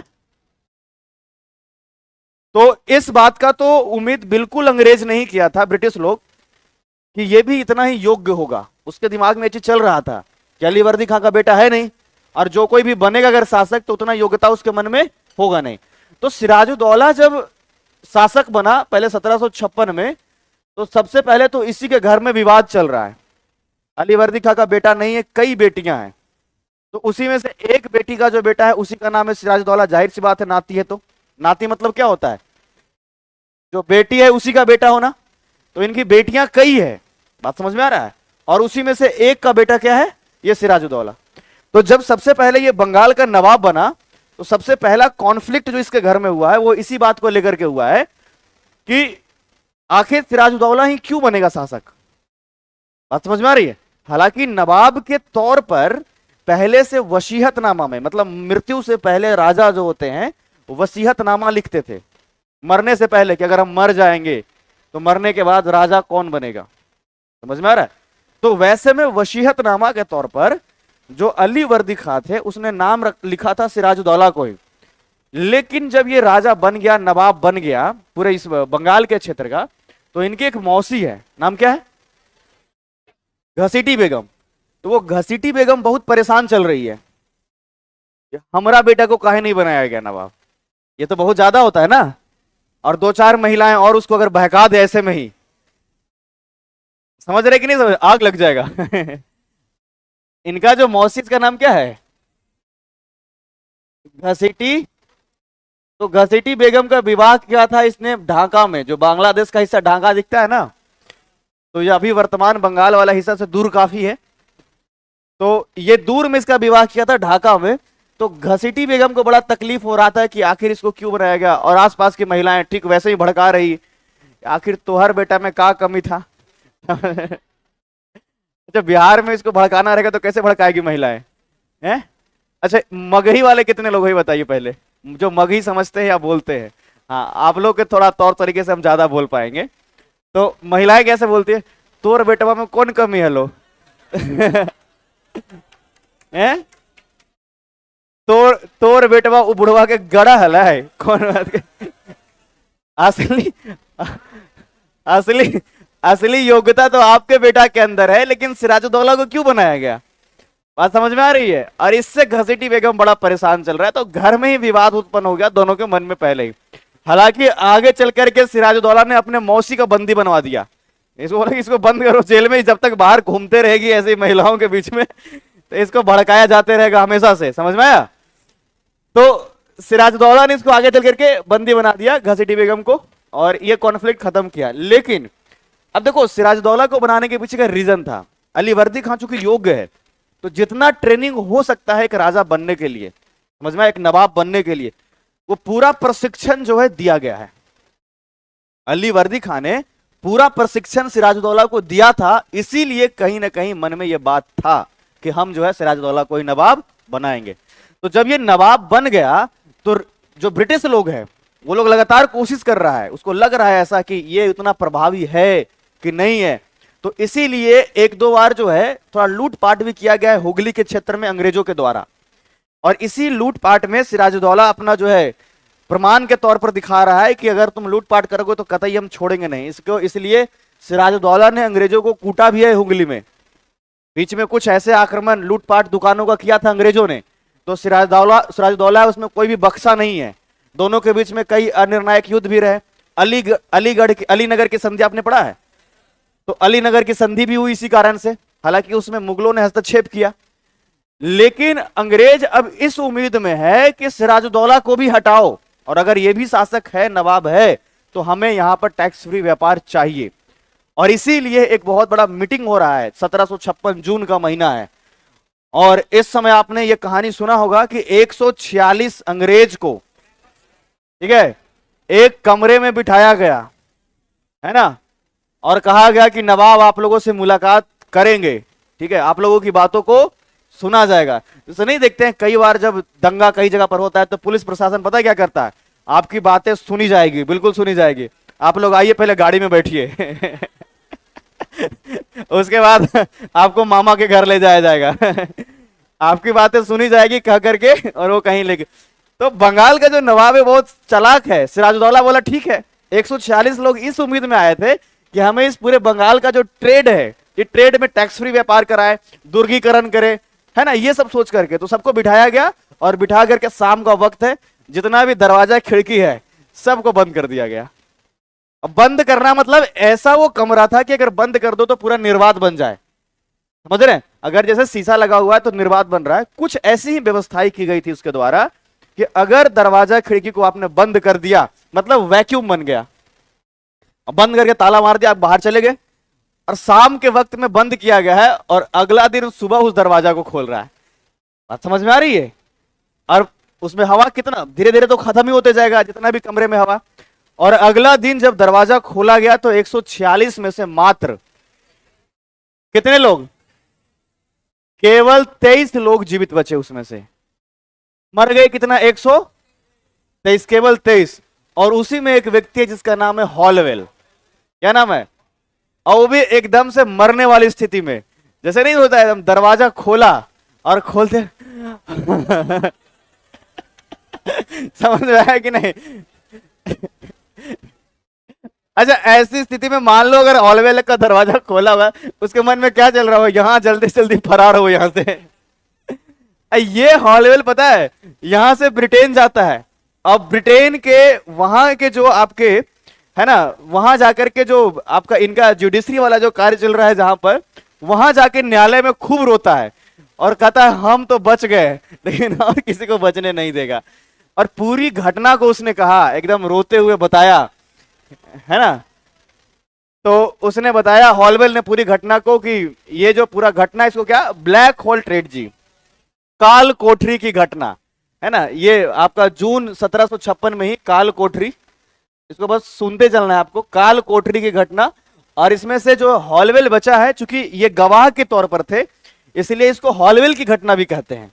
हॉलवेल की घटना, काल कोठरी की घटना, या फिर ब्लैक होल ट्रेड जी, ये तीनों ही नाम से आप इसको जानेंगे। तो हॉलवेल एकदम से ऐसी स्थिति में गया। अब सोचो कि जो ब्रिटिश ये अनुमान लगा रहा था कि हमें ये बंगाल में अली वर्दी खां के मरने के बाद, उसके मृत्यु के बाद यहां पर हमको आजादी मिलेगा, क्या वैसा आजादी मिल रहा है? अरे जो उम्मीद अंग्रेज रखा था वो उम्मीद पूरा हुआ। अब लग रहा है ब्रिटिश को कि ये तो उससे भी खतरनाक है जी, जो पहले अली वर्दी खां था ये तो उससे भी खतरनाक निकल गया। ये तो बिना, मतलब जैसे होता है कि बिना अस्त्र शस्त्र के मार देना। हिटलर के अंदर में ये गुण बहुत अधिक था, बताइए बात। हिटलर कहता था कि मारने के लिए गोली बंदूक का इस्तेमाल मत करो, एक साथ में बिठाओ सबके कमरे में और लॉक करो, ऐसा वैक्यूम बनाओ कि एक बार में 1000 लोग मरे एकदम, समझ में। हिटलर इतना निर्दयी व्यक्ति था। और देखो कई बार ऐसे जब वर्ल्ड हिस्ट्री आप पढ़ोगे तो उसमें राजा का असर बहुत अधिक वहां के शिक्षा पर दिखेगा, समझिएगा। शिक्षा अलग चीज है, राजा अलग चीज है, लेकिन राजा का असर जो है आपको शिक्षा पर दिखेगा। जब आप इंटरनेशनल ये सारे रिलेशंस पढ़ेंगे हिस्ट्री का, तो दूसरा विश्व युद्ध के समय आपने देखा कि जो फ्रांस है, फ्रांस, और अगर बात किया जाए ये जर्मनी का, तो फ्रांस बहुत अधिक दोहन कर रहा है हरजाना के तौर पर जर्मनी से, बात समझ रहे हो। उसके पहले से ही चल रहा है ये चीजें। जो नुकसान फ्रांस को हुआ है, कह रहा है कि तुम्हारे यहां से जो खनिज है हम सबको निकालते रहेंगे। जैसे मान लीजिए दो तरीके थे, अगर आपके पास पैसा नहीं, आप युद्ध हार गए, कोई बात नहीं, पैसा नहीं है तो आपके यहाँ खनिज है, हम खनिज का दोहन करेंगे। आपके यहाँ कोयला है, हम कोयला को लेकर के जाएंगे। बात समझ रहे कि नहीं समझ रहे? तो यहां पर जर्मनी में अब इस चीज से प्रताड़ित था हिटलर। हिटलर क्या कह रहा है बात को, किताबों में छपवा दिया उसने।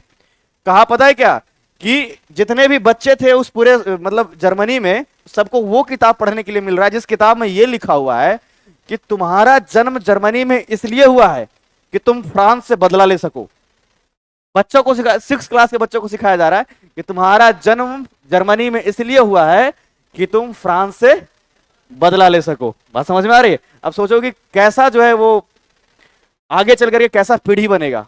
जैसे कैसे भारत में भारत पाकिस्तान को लेकर चलते रहता है, कहीं से लड़े न लड़े पाकिस्तान के साथ अगर मैच चल रहा है तो उसको हम युद्ध की तरह ही मानते हैं। पाकिस्तान के साथ अगर भारत का मैच है तो समझ लो कि वो छोटा मोटा युद्ध ही चल रहा है, और हमारे तरफ से ये वॉरियर हैं जो आपके जो है ये 11 प्लेयर के तौर पर है कि नहीं है। कहीं से मैच हार जाओ लेकिन पाकिस्तान से नहीं, तो हमारे दिमाग में चीजें सेट है। तो उसी प्रकार से जर्मनी में सेट किया गया। तो ये सारा कॉन्सेप्ट इतिहास में सीखने वाली है। तो सिराजुद्दौला क्या कर रहा है, बिठाया और सबको मार दिया। तो ये 56 में इन लोगों ने ये काल कोठरी की घटना से अनुमान लगाया। अब देखिए 1757 में ही ब्रिटिशों के द्वारा भेजा गया है रॉबर्ट क्लाइव को, रॉबर्ट क्लाइव, और इसी समय से जो है गवर्नर बनने वाला, कंपनी का गवर्नर अभी बनने का सिलसिला शुरू हो जाएगा। तो रॉबर्ट क्लाइव इस बात को बहुत अच्छे से रीड कर लिया कि सिराजुद्दौला से तो लड़ करके जीता नहीं जा सकता है। बात समझ में आ रही है? आप यूरोप से कितना सैनिक को लेकर के आओगे, यहां तो जनसंख्या ही अधिक है, और लगभग इस समय 50,000 से भी अधिक सेना है सिराजुद्दौला के दल में। तो इसको एक बात समझ में आ गया यहां पर रॉबर्ट क्लाइव को कि लड़ करके हम बंगाल में किसी प्रकार से नवाब से नहीं जीत सकते, हमको करना होगा षड्यंत्र। क्या करना होगा? डायरेक्ट नहीं तो भाई किसी न किसी तौर तरीके से धोखा देना होगा, तभी हम जीत सकते हैं। रॉबर्ट क्लाइव जो है ब्रिटिश में कहिए कूटनीति का मास्टर है एकदम। समझ में आ गया?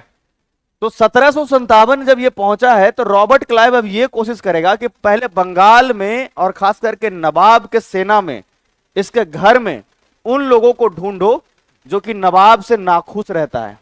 तो किसी के घर को फोड़ना हो मतलब क्या होता है, घर तोड़ने का मतलब यही है कि घर में लड़ने वाले लोग कौन है, या थोड़ा सा कम बुद्धि वाला व्यक्ति कौन है, उसी को तो लोग बहकाते हैं ना। महिलाएं जल्दी बहक जाती है इस मामले में नहीं। अगर सासू माँ बड़ी वाली को बनाई है अगर मालकिन, अब छोटी वाली के 2-4 लोगों ने बहका दिया कि पढ़ी लिखी तो तुम ज्यादा हो। है कि नहीं है? अब दोनों खुदे में लड़ाई कर लिया। तो इसी तौर तरीके से जो है ब्रिटिश दिमाग क्या लगा रहा है कि नवाब के सेना में वैसे कौन कौन लोग शामिल है मेन जो कि नवाब से नाखुश रहता है, वही हमारा दोस्त बन सकता है। और समझ में आई कि नहीं आई? आखिर किसी को हराना है तो उससे जो नाखुश रहने वाले लोग हैं उसी को ढूंढो। और इसी तरीके से रॉबर्ट क्लाइव जब ढूंढना शुरू किया तो सिराजुद्दौला का जो एक मेन सेनापति है, जो मिलिट्री पावर जिसके अंदर पूरा है, उसका नाम है मीर जाफर। क्या नाम है? क्या नाम है? मीर जाफर। तो सबसे पहला व्यक्ति ये मिला। अब देखो यहां पर भी ब्रिटिश सोच रहा है इस बात को कि डायरेक्ट जाकर के मीर जाफर से कोई षड्यंत्र की बात भी हम नहीं कर सकते हैं। कारण है जैसे मान लीजिए कि आपको ये बात पता हो कि कोई अधिकारी घूस लेता है, लेकिन इसका मतलब ये थोड़े नहीं कि आप जाकर के बोले कुछ ले दे के काम कर दीजिए। बोलेगा अभी लेकर जेल में भेजेंगे। अगर पता हो तब भी नहीं कर पाओगे। क्यों? एक एजेंट ढूंढोगे कि कोई तो हो जो हमारी बात को वहां तक पहुंचाए। तो इतना हिम्मत अभी अंग्रेज के पास में नहीं है कि डायरेक्ट मीर जाफर से ये कहे कि अगर आप नाखुश है तो हमारे दल में आ जाइए, क्योंकि क्या पता अगर मीर जाफर को ये बात बुरा लग गया तो वहीं पर आपका अंत हो जाएगा कि नहीं हो जाएगा। तो पूरा जबरदस्त ये बंगाल को लेकर के इन लोगों का कॉन्सेप्ट चला है कि यहां पर अगर बंगाल की बात किया जाए और 1757 के समय में स्थिति कैसी है, नवाब कौन है? नवाब कौन है? सिराजुद्दौला।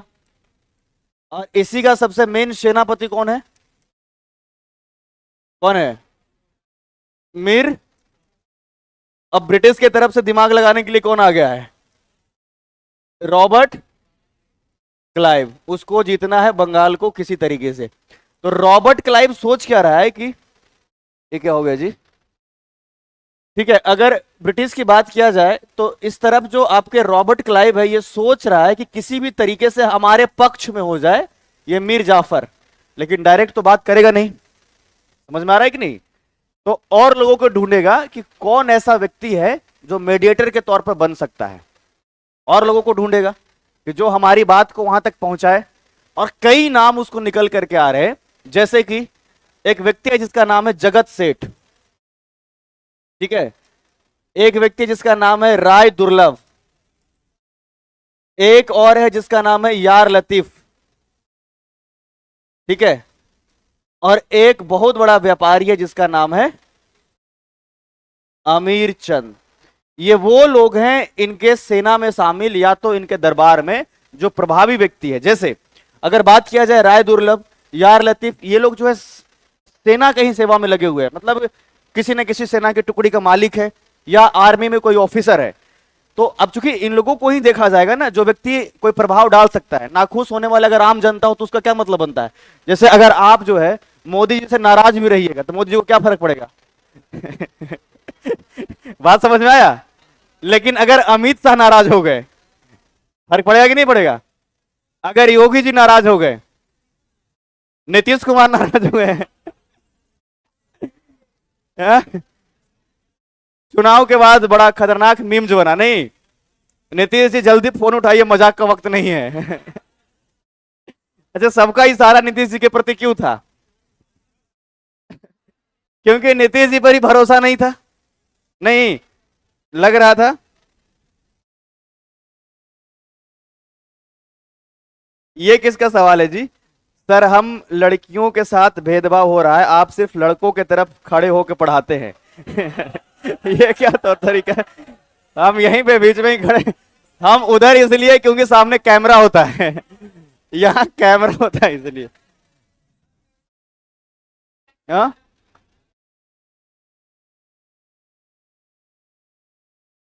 एक बच्चा लिख रहा है सर बहुत फर्क पड़ता है, शेख हसीना को देख लीजिए भाग गई है। शेख हसीना भाग गई, मतलब ये कितना निंदनीय बात है बताओ। देश छोड़ करके, देश का राजा को भाग जाना कितना मतलब निंदनीय बात है? तो ये उस हिसाब से भारत बहुत सुरक्षित है। उस हिसाब से अगर देखा जाए तो भारत बहुत सुरक्षित है। सोचिए राष्ट्रपति भवन पर जनता जो है खुद जाकर के पत्थरबाजी करने लग जाए, मतलब ये निंदनीय बात कितना है, प्रदेश को ठेस पहुंचाने वाला। तो जगत सेठ जो है एक व्यापारी है, क्या है? और ये ऐसा व्यापारी है, ये सॉरी अमीर चंद, ये ऐसा व्यापारी है कि जो कि रॉबर्ट क्लाइव या कहिए कि ब्रिटिशों से भी इसका संबंध है। अच्छा, व्यापार ये अंग्रेजों से भी कर रहा है, बात समझ में आ रही है? और यही अमीर चंद जो है वो बंगाल के नवाब यानी कि सिराजुद्दौला के साथ में भी व्यापार कर रहा है। तो एक कॉमन व्यक्ति मिल गया कि नहीं? अगर मतलब जैसे आपको किसी तीसरे पर्सन से दोस्ती करनी है और एक पर्सन अगर बीच में मेडिएटर हो, तो मेडिएटर क्या करता है कि आपकी बात को उसके तक रखता है और उसकी बात को आप तक। तो यही वो व्यक्ति इसको नजर आ रहा है अमीर चंद कि ये लग रहा है ऐसा कि हमारी बात को जो है ये पहुंचा सकता है वहां तक। बंगाल के नवाब के साथ व्यापार करना मतलब कि अच्छा रिश्ता होना नवाब के साथ में। तो जाहिर सी बात है कि अमीर चंद की मित्रता मीर जाफर से भी रहेगी, है कि नहीं? तो पूरा बात को रॉबर्ट क्लाइव एकदम समझाया बढ़िया से, खूब एकदम एक फाइल बना करके कि हम चाहते हैं कि हमारी एक मीटिंग फिक्स हो मीर जाफर के साथ। बात समझ में आ रहा है? किसके साथ? रॉबर्ट क्लाइव क्या चाह रहा है कि हमारी मीटिंग किसके साथ हो? कारण समझ में आ रहा ना कि क्यों? क्योंकि सबसे बड़ा सेनापति है, मतलब 50,000 सेना अगर नवाब के पास है तो 40,000 का जो यहां पर नियंत्रण है वो मीर जाफर के पास है। समझ सकते हैं? 50,000 में से 40,000 जो सेना का नियंत्रण है किसके पास में है? तो जाहिर सी बात है इसकी जरूरत है। तो रॉबर्ट क्लाइव जो यहां पर अमीर चंद को कह रहा है कि हमारी एक मीटिंग फिक्स कर दीजिए मीर जाफर के साथ में। क्या हुआ जी? अरे वो ज्यादा पढ़ लिया है, चिंता मत करो, या तो कोई दिक्कत होगा। आप लोग क्यों इतना चिंता में आ गए? मतलब जा सकता है, हो सकता है आपको भी तबीयत खराब हो, जा सकते हैं। जैसे अगर आप बिना मतलब के बाहर जाएंगे तो एग्जाम में ऐसे ही बिना मतलब के बाहर लोग होते हैं, बिना मतलब के परीक्षा दे करके बिना मतलब के रिजल्ट नहीं होगा। होगा ही नहीं, कोशिश करते रहो, होगा ही नहीं, ठीक है? तो अमीर चंद जो है इसको कह रहा है क्या कि हमको मीर जाफर के साथ, हम ध्यान से कहानी बस सुनते चले जाना, अभी टाइम तो है ना आप लोगों के पास, बहुत टाइम है, पढ़ते रहो आराम से। तो मीर जाफर के साथ मीटिंग फिक्स करना है, इसीलिए किसको कहा? अमीर चंद को। अमीर चंद इस बात को कह रहा है कि क्यों मीटिंग करना है। बात समझ में आ रही है? आखिर क्यों मीटिंग करना है? तो ये पूरा सारा बात उसने बताया और कहा इस बात को कि हम चाहते हैं एक षड्यंत्र हो, ठीक है, और उस षड्यंत्र के तहत नवाब को धोखा दिया जाना है और हम जो है इसके बदले मीर जाफर को जो है यहां का नवाब बनाएंगे। बात समझ में आई? मीर जाफर को नवाब बनाएंगे इस बंगाल का। तो ये सब बात तो ठीक है, लेकिन अमीर चंद कह रहा है कि मेरा क्या फायदा है इसमें? आखिर हम आपसे दोस्ती करवाएंगे तो मेरा भी तो फायदा होना चाहिए ना। तो कहा ठीक है, आपके लिए भी कुछ धनराशि तय की जाएगी। धनराशि तय करवाया गया इसके द्वारा और बहुत बड़ा अमाउंट, 3 करोड़ नहीं कह रहा है अमीर चंद की बहुत बड़ा राशि। तो अब अमीर चंद के मन में एक बात आया, और यहां पे चूंकि वो व्यापारी है तो इसका फोकस है ही नहीं कि कितना पैसा हमको मिलना है। पहला फोकस उसका ये है कि वो कह रहा है कि जो तुम बात हमको बताए हो कि नवाब को धोखा देना है, यही बात जाकर के हम नवाब को बता दे तब देखो यहीं से कहानी शुरू कर देगा। यही बात हम मीर जाफर को ना बता करके किसको बता दे? सीधे सिराजुद्दौला को बता दे, तो आज ही अंग्रेजों का छुट्टी हो जाएगा बंगाल से। अभी नवाब मजबूत है ना, इसके सामने अंग्रेज क्या है? कुछ नहीं है। 50,000 की सेना, तुम्हारे पास कितना होगा? 1,000-2,000 यूरोपियन से ज्यादा नहीं थे पूरे बंगाल में। अब इस समय तो उल्टा ले लिया भाई तो इस समय क्या होता है कि ध्यान से समझिएगा कि कहता क्या है अमीर चंद कि देखिए हम ये थोड़े बहुत राशि में खुश होने वाले नहीं है। जो आपने ये पूरा रूपरेखा बनाया है, जो षड्यंत्र बनाया है, हम आपको मीर जाफर से तभी मिलाएंगे जब इस बात को तय किया जाएगा कि पूरे बंगाल के खजाना का 50% हम रखेंगे। समझ रहे हो कितना बड़ा अमाउंट? पूरे बंगाल के खजाना का 50% केवल हम इसलिए लेंगे कि ये बात जो है हम आपके मीर जाफर को बताएंगे। समझ में आ रहा है कि नहीं आ रहा है? अब ब्रिटिश करे तो क्या करे, स्थिति समझ रहे हो कैसा है? तो अंग्रेजों को लगा हमारे पास कोई चारा नहीं है दूसरा, अगर हमने ये नहीं तय किया तो हो सकता है कि बात नवाब को बता दे और अगले ही दिन छुट्टी हो जाए, और वैसे में हमारा निंदा और भी ब्रिटेन में भी होगा। तो अंग्रेज इस समय तय कर लिया कि ठीक है, बंगाल के खजाना का 50% हम आपको देंगे, यानी कि अमीर चंद को। समझ, बहुत उस समय बंगाल समृद्ध है, खजाना मतलब सबसे अधिक खजाना में बंगाल का ही पैसा है और कहीं नहीं, पूरे देश में सबसे अधिक बंगाल में ही पैसा है। अब ऐसी स्थिति में अमीर चंद व्यापारी कह रहा हम ऐसे मानेंगे ही नहीं, एग्रीमेंट करो एकदम। और उस समय एग्रीमेंट बना एक श्वेत पेपर पर, एक रेड पेपर पर।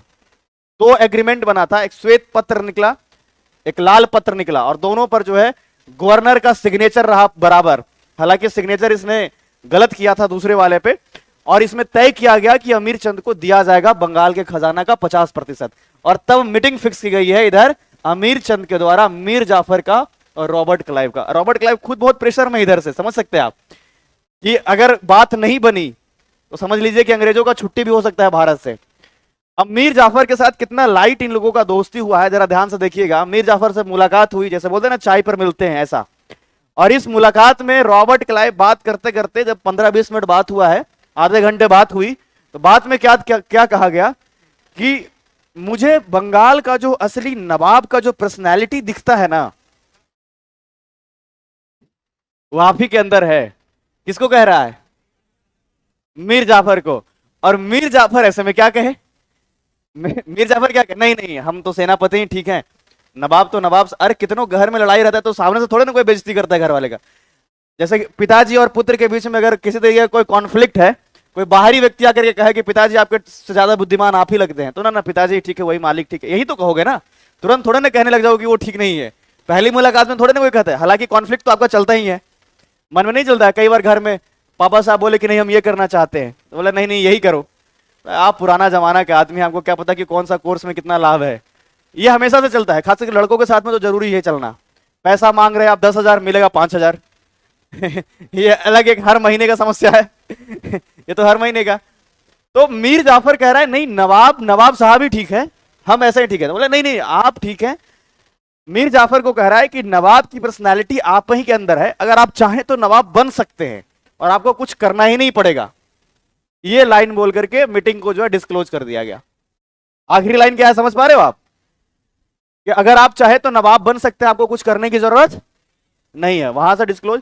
अब जब इस बात का इंतजार कर रहा है रॉबर्ट क्लाइव कि कभी तो दोनों के बीच में होगा ऐसा कुछ, तब हमको ये याद करेगा। अब मीर जाफर सिराजुद्दौला बीच बीच में हमेशा, चूंकि नाखुश रहने वाला व्यक्ति था, हमेशा से कॉन्फ्लिक्ट होता ही था, विवाद होता ही था। और जब विवाद हुआ तो इस विवाद के समय में मीर जाफर याद किया किसको? बुला रहा है अमीर चंद के द्वारा भेजा गया पैगाम कि बुला बुला, कह रहे थे कि हमको कुछ करना नहीं पड़ेगा, हम नवाब बन जाएंगे। कोई तो बात है, ये कैसे संभव है? अब फिर से दोबारा आया तो उसको सारा रणनीति समझाया गया कि नवाब को मिलने के लिए बुलाया जाएगा और आप अपने 40,000 की सेना को निष्क्रिय रखना है, आपको किसी तरीके से एक्टिव नहीं रखना है। और वैसी स्थिति में हम जो है नवाब पर अटैक करेंगे और नवाब को इस षड्यंत्र का हिस्सा बना करके उसको अंत कर देंगे और आपको जो है वो नवाब बनाया जाएगा इस बंगाल का। तो नवाब भी कह रहा है, अब इसमें मीर जाफर कह रहा है आपको क्या चाहिए? तो उसने एक जगह है 24 परगना, मतलब चुने हुए वो जगह थे जो सबसे समृद्ध था। तो उसने कहा कि अंग्रेजों ने कि हमको बस इस जगह का जमींदारी दे दीजिएगा। बात समझ में आ रही है? सबको अपना अपना फायदा देख रहा है। इधर अमीर चंद इस उम्मीद में है, हालांकि इसने पता है अमीर चंद ने क्या कहा है कि ये तो तब आप हमें बंगाल के खजाना का 50% दीजिएगा जब आपका यह षड्यंत्र सफल हो जाएगा, लेकिन मीटिंग तो हम पहले फिक्स करा दिए, हमको इसके बदले भी नगद चाहिए। क्या पता तुम लोग षड्यंत्र कर रहे हो, तुम सफल नहीं हुए, हमने तो अपना काम कर दिया, इसके बदले तुम हमको नगद दो। 50 लाख रुपए लिया है मीटिंग फिक्स कराने का, 50 लाख रुपए। बोला ना ये तो पहले जमा करो तब। और अंग्रेज के दिमाग में पहले से टारगेट सेट इधर लगे। समझ रहे हो कैसे किसी को व्यापारी है और किस लेवल का व्यापारी तुम समझ सकते हो। कह रहा है तो तुम्हारा षड्यंत्र सफल होगा, तुम नवाब बनाओगे अपने तहत, तब ना तुम हमको दोगे खजाना का 50। हमने तो अपना काम कर दिया और इसके बदले तो हमें चाहिए नगद। इधर नगद भी दे दिया। अंग्रेज के पास कोई दूसरा चारा नहीं है, पैसा दो, कंपनी के पास पैसा नहीं है फिर भी ला करके दो, अपने पैसे लगाओ। अब यहां पर मीर जाफर को यह बात समझाया गया, मीर जाफर मानने को तैयार हो गया। और जब तैयार हो गया तो आप सभी को पता होगा यह घटना 23 जून 1757, 23 जून 1757 कहां की बात कर रहे हैं हम? बंगाल का एक गांव जिसका नाम क्या है? पलासी। और इस तरफ जो नवाब है सिराजुद्दौला, बंगाल का नवाब सिराजुद्दौला। तो सिराजुद्दौला जो बंगाल का नवाब है वो इसी पलासी से गुजर रहा है और बहुत ही छोटा सा सेना का टुकड़ी लेकर के जा रहा है, क्योंकि इसको थोड़े ना पता है कि कोई युद्ध होना है। और एक तरफ इंतजार कर रहा है पहले से रॉबर्ट क्लाइव जो है अपनी सेना के साथ में, ठीक है। हालांकि इसके पास भी ज्यादा सेना नहीं है, लेकिन चूंकि यूरोपीय हथियार भी इसके पास है, तोप भी इसके पास है, ठीक है। लगभग 2000 की सेना इसके पास था, लगभग 2000 की सेना। तो इधर जब अचानक सिराजुद्दौला देखा तो वो समझ गया कि हमारे साथ कुछ ऐसा षड्यंत्र हो रहा है, लेकिन उसके मन में यह नहीं चल रहा है कि मीर जाफर ने हमको धोखा दिया है। क्यों? क्योंकि मीर जाफर इस बात को औपचारिक तौर पर पहले कह रहा था कि महाराज हम आपके साथ चले क्या। अब जैसे मान लीजिए कहीं घूमने के लिए जा रहा है तो राजा ऐसा थोड़े कि 50,000 सेना लेकर कहीं कहीं घूमेगा, ऐसा नहीं है ना। वो तो कुछ सेना के साथ जा सकता था, बस अपने सेना को निष्क्रिय रखे हुए कौन? मीर जाफर। और ऐसे ही समय में पलासी में 23 जून 1757 कोई बड़ा युद्ध नहीं हुआ है, षड्यंत्र है। कोई ऐसा घमासान युद्ध नहीं हुआ है बक्सर जैसा चल रहा है तो चल रहा है, ऐसा नहीं। ये एक षड्यंत्र है और इस षड्यंत्र में जब ऐसी चीजें चलने लग गई तो ये महसूस हो गया इनके सेना को कि लग रहा है कि अब हार तो होना तय है, क्योंकि ये लोग पहले से तैयार है। तो दो सेनापति इसका है, एक का नाम है मीर मदान और एक का नाम है मोहनलाल। नाम सुना है? ये दोनों वफादार रहा, ठीक है। ये दोनों वफादार है जो नवाब की तरफ से है। ये दोनों यही कह रहा है कि नवाब साहब आप इस प्लासी को छोड़ करके भागिए, नहीं तो अंत कर देगा यहीं पर, ये तो धोखा हुआ है आपके साथ। और तभी सिराजुद्दौला यहां से छोड़ करके फरार भी हो जाता है। हालांकि अपने संरक्षण के लिए भी जिस क्षेत्र में जिस जगह पर गया वहां ही इसके साथ में घटना हो गया। मीर जाफर के बेटा मीरन और उसी का एक मित्र है जिसका नाम है मोहम्मद बेग, ठीक है। मोहम्मद बेगम, मोहम्मद बेग के नाम से जानते हैं इसे। तो मीरन के पास में गया बचाव के लिए अपना। मीर जाफर के बेटा जिसका नाम है मीरन, उसी के पास में भाग करके कौन गया? सिराजुद्दौला, अपने बचाव के लिए। लेकिन मीर जाफर चूंकि पहले से इस षड्यंत्र में शामिल है, अपने बेटा को भी बता रखा है सारी बातें, तो जब उसके पास गया बचाव के लिए, अब सिराजुद्दौला को तो कोई डर नहीं था वहां पर जाने के बाद, लेकिन धोखे से वहीं पर क्या कर दिया कि उसका हत्या कर दिया गया इसी के बेटा के द्वारा। बात समझ में आई? दोनों मिल करके, एक तो मीरन और उसका मित्र मिल करके धोखे से हत्या कर दिया सिराजुद्दौला का। तो जहां पर नहीं चाहिए था मरना, उसी जगह पर जो है ये मर गया। तो यहां पर ये षड्यंत्र तो शामिल, ये सफल हो गया रॉबर्ट क्लाइव का। सफल हुआ कि नहीं सफल हुआ? और ये प्लासी की लड़ाई के बाद जैसे वादा के मुताबिक इस बात को किया गया था कि बंगाल का जो नवाब है वो किसको बनाया जाएगा? बंगाल का नवाब मीर जाफर को बना दिया गया। कब बनाया गया? 1757। जाहिर सी बात है कि प्लासी की लड़ाई इसी समय हुई है, ठीक है। और अंग्रेजों को वो 24 परगना मिल गया, उसकी जमींदारी, जो बंगाल का जो वो हिस्सा जहां अंग्रेज चाहता था कि हमें वहां की जमींदारी मिले, वहां की जमींदारी मिल भी गई। अच्छा, अब मन में अच्छा कह रहा अमीर चंद, मन में ये बात है कि अमीर चंद के साथ क्या हुआ?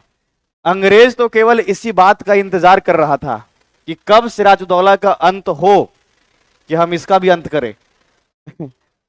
अब बताओ, जब सिराजुद्दौला मर गया, ये समझो सिराजुद्दौला जब मर गया तो अंग्रेज को किस बात का डर रहेगा?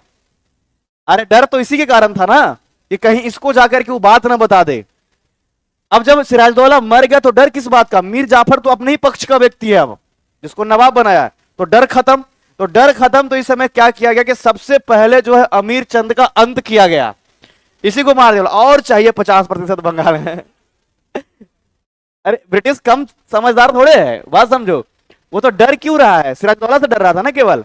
और जब सिराजुद्दौला को जब वो मारा गया, उसका हत्या हो गया, तो कह रहा अब डरने की जरूरत क्या है? अगर हम नहीं देंगे तो क्या करोगे? तुम्हारे पास सेना तो है नहीं, व्यापारी है, सेना थोड़े है। तो अमीर चंद का अंत यहीं कर दिया गया। कोई पैसा, कोई बंगाल का खजाना नहीं दिया गया। तो इतिहास में ये चीजें सीखने को मिलता है कि मतलब पहले जो है इसको ब्लैकमेल किया, इसने किया है ना, पहले उसने कहा, इसने ब्लैकमेल किया, और दोबारा जब पैसा देने की जरूरत आई, खजाना तो इसी का खत्म कर दिया। तो कई बार चीजें हेर फेर होती है। 1757 में बंगाल का नवाब कौन बन गया? अब मीर जाफर तो बस सामने से देखने वाला नवाब है, पीछे कौन है? रॉबर्ट। अंग्रेज का अब छत्र छाया है ना। तो 1757 में नवाब बना और 3 साल में केवल 58, 59 और 1760 पहुंचते पहुंचते बंगाल हो गया कंगाल। बंगाल की स्थिति एकदम दयनीय। मतलब खजाना का इस्तेमाल अंग्रेज जैसे चाह रहा है वैसे कर रहा है। उसको यातायात में सुविधा चाहिए, सड़क निर्माण में पैसा खर्च हो जा रहा है। बात समझ में आ रहा है? उसको लग रहा है हमारा ट्रेड बंगाल से अच्छा हो सकता है, तो कोशिश कर रहा है उधर सड़क का निर्माण हो, जहां पुल का निर्माण हो रहा है, ब्रिज का निर्माण, मतलब जैसे अंग्रेज चाह रहा है वैसे पूरे बंगाल के पैसा को खर्च कराना शुरू कर दिया। और मात्र 3 साल में, मतलब 60 पहुंचते पहुंचते ये बंगाल स्थिति एकदम जर्जर हो गई है। अब इस समय खुद मीर जाफर के मन में चीज लग रहा है कि नवाब साहब पहले वाले ही ठीक थे। बात समझ में आ रहा है? नवाब साहब पहले वाले ही ठीक थे। 1757 के पहले कम से कम सिराजुद्दौला के ऊपर हावी तो नहीं था अंग्रेज। मीर जाफर खुद इस बात को कह रहा है कि हमसे ही बंगाल नहीं संभलेगा, लेकिन हमारा एक दामाद है जो बहुत चालाक है, हमको लगता है वो बंगाल को संभाल लेगा। समझ में आ गया? अंग्रेज को खुद कह रहा है इस बात को कि हमसे ही बंगाल। सोचो कोई राजा इस बात को अगर खुद कहे कि हमसे ये प्रदेश नहीं, मोदी जी कह दे हमसे ये देश नहीं संभलेगा, कितना निंदनीय बात है। तो प्रधानमंत्री क्यों बने थे? है कि नहीं निंदनीय बात? अब यहां का नवाब खुद कह रहा है कि हमसे बंगाल नहीं संभलेगा, हमारा दामाद है एक जो लगता है कि योग्य है और वो बंगाल को संभाल। अंग्रेज को क्या हमदर्दी है इससे या उससे? अंग्रेज कह रहा है किसी को बना दो, कोई दिक्कत नहीं, किसी को बना दो, हमको क्या रिमोट वाली सरकार चाहिए, जो हम कहें बस चलते रहे। और इसी समय 1760 में इसी का दामाद, जिसका नाम क्या है? मीर कासिम, और मीर कासिम को बंगाल का नवाब बनाया गया 1700। अब मीर कासिम वाकई एक योग्य शासक है। समझ में आया? तो मीर कासिम बनने से पहले क्या कह रहा है कि हम किसी प्रकार से अंग्रेजों का हस्तक्षेप नहीं चाहते हैं, मतलब कोई भी अगर अंग्रेज इंटरफेयर करेगा तो हम नवाब नहीं बनेंगे इससे पहले ही। ब्रिटिश कहा कि इतना भी आगे थोड़े जाएगा, कोई दिक्कत ऐसा नहीं आएगा।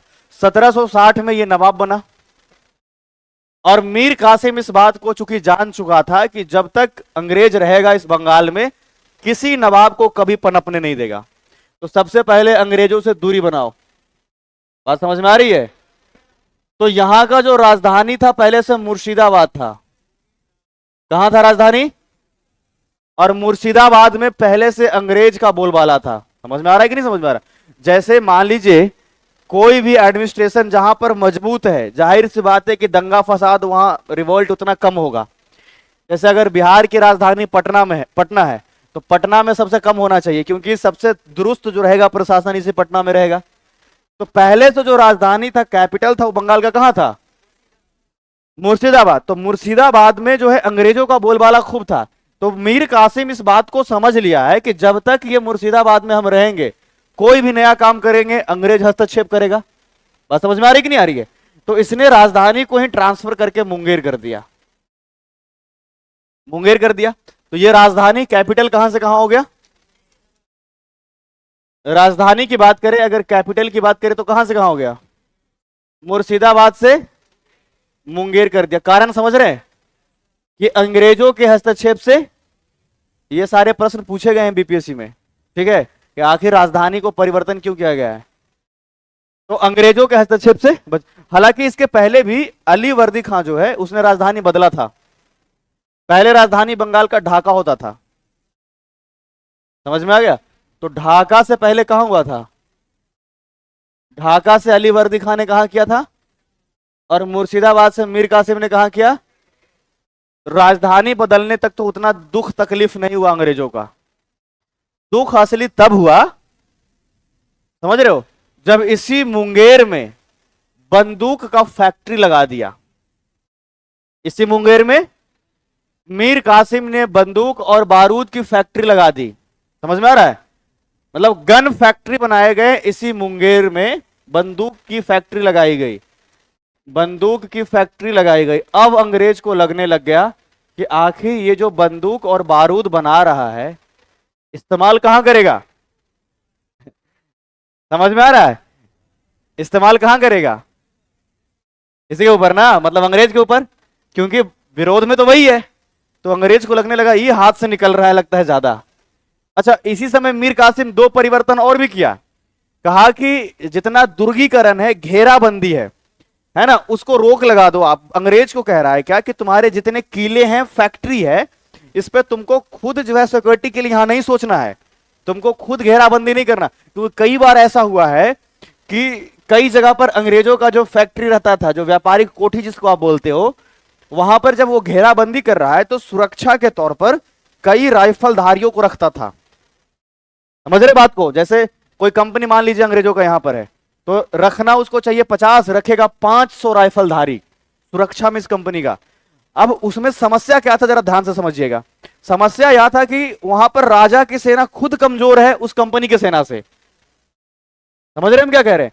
राजा की सेना, जैसे मान लीजिए कि पटना में अंबानी ने कोई मतलब ऐसा कोई कंपनी स्थापित की और कह रहा है कि हमको कम से कम यहां पर 5000 राइफलधारी सिक्योरिटी चाहिए जो राइफल रखे हुए रहे। और पता चला कि पटना पुलिस का संख्या वहां पर 400 है।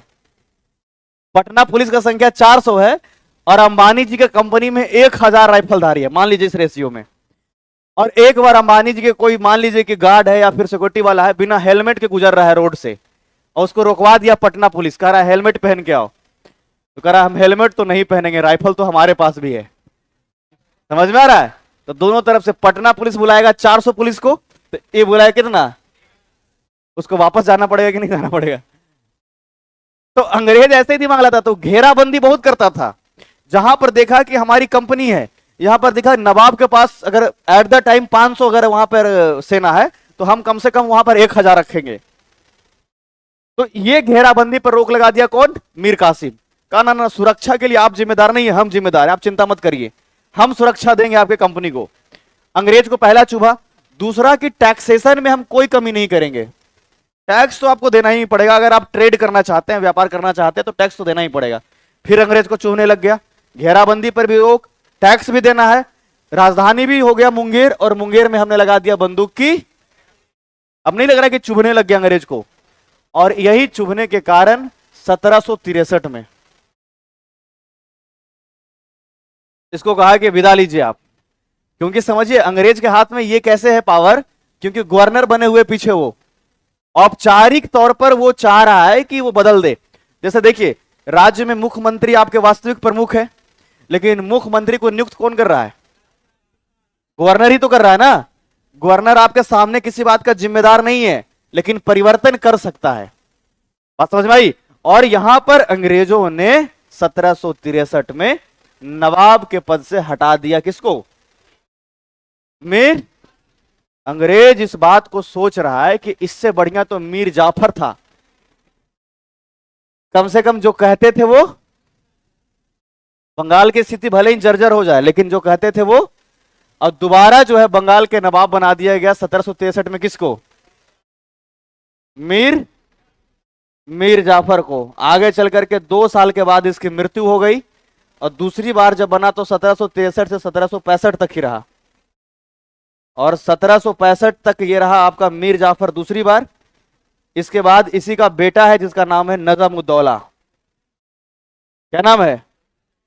नाम बहुत ज्यादा हो जा रहा है क्या? और 1765 में नजमुद्दौला जो है फिर बंगाल का नवाब।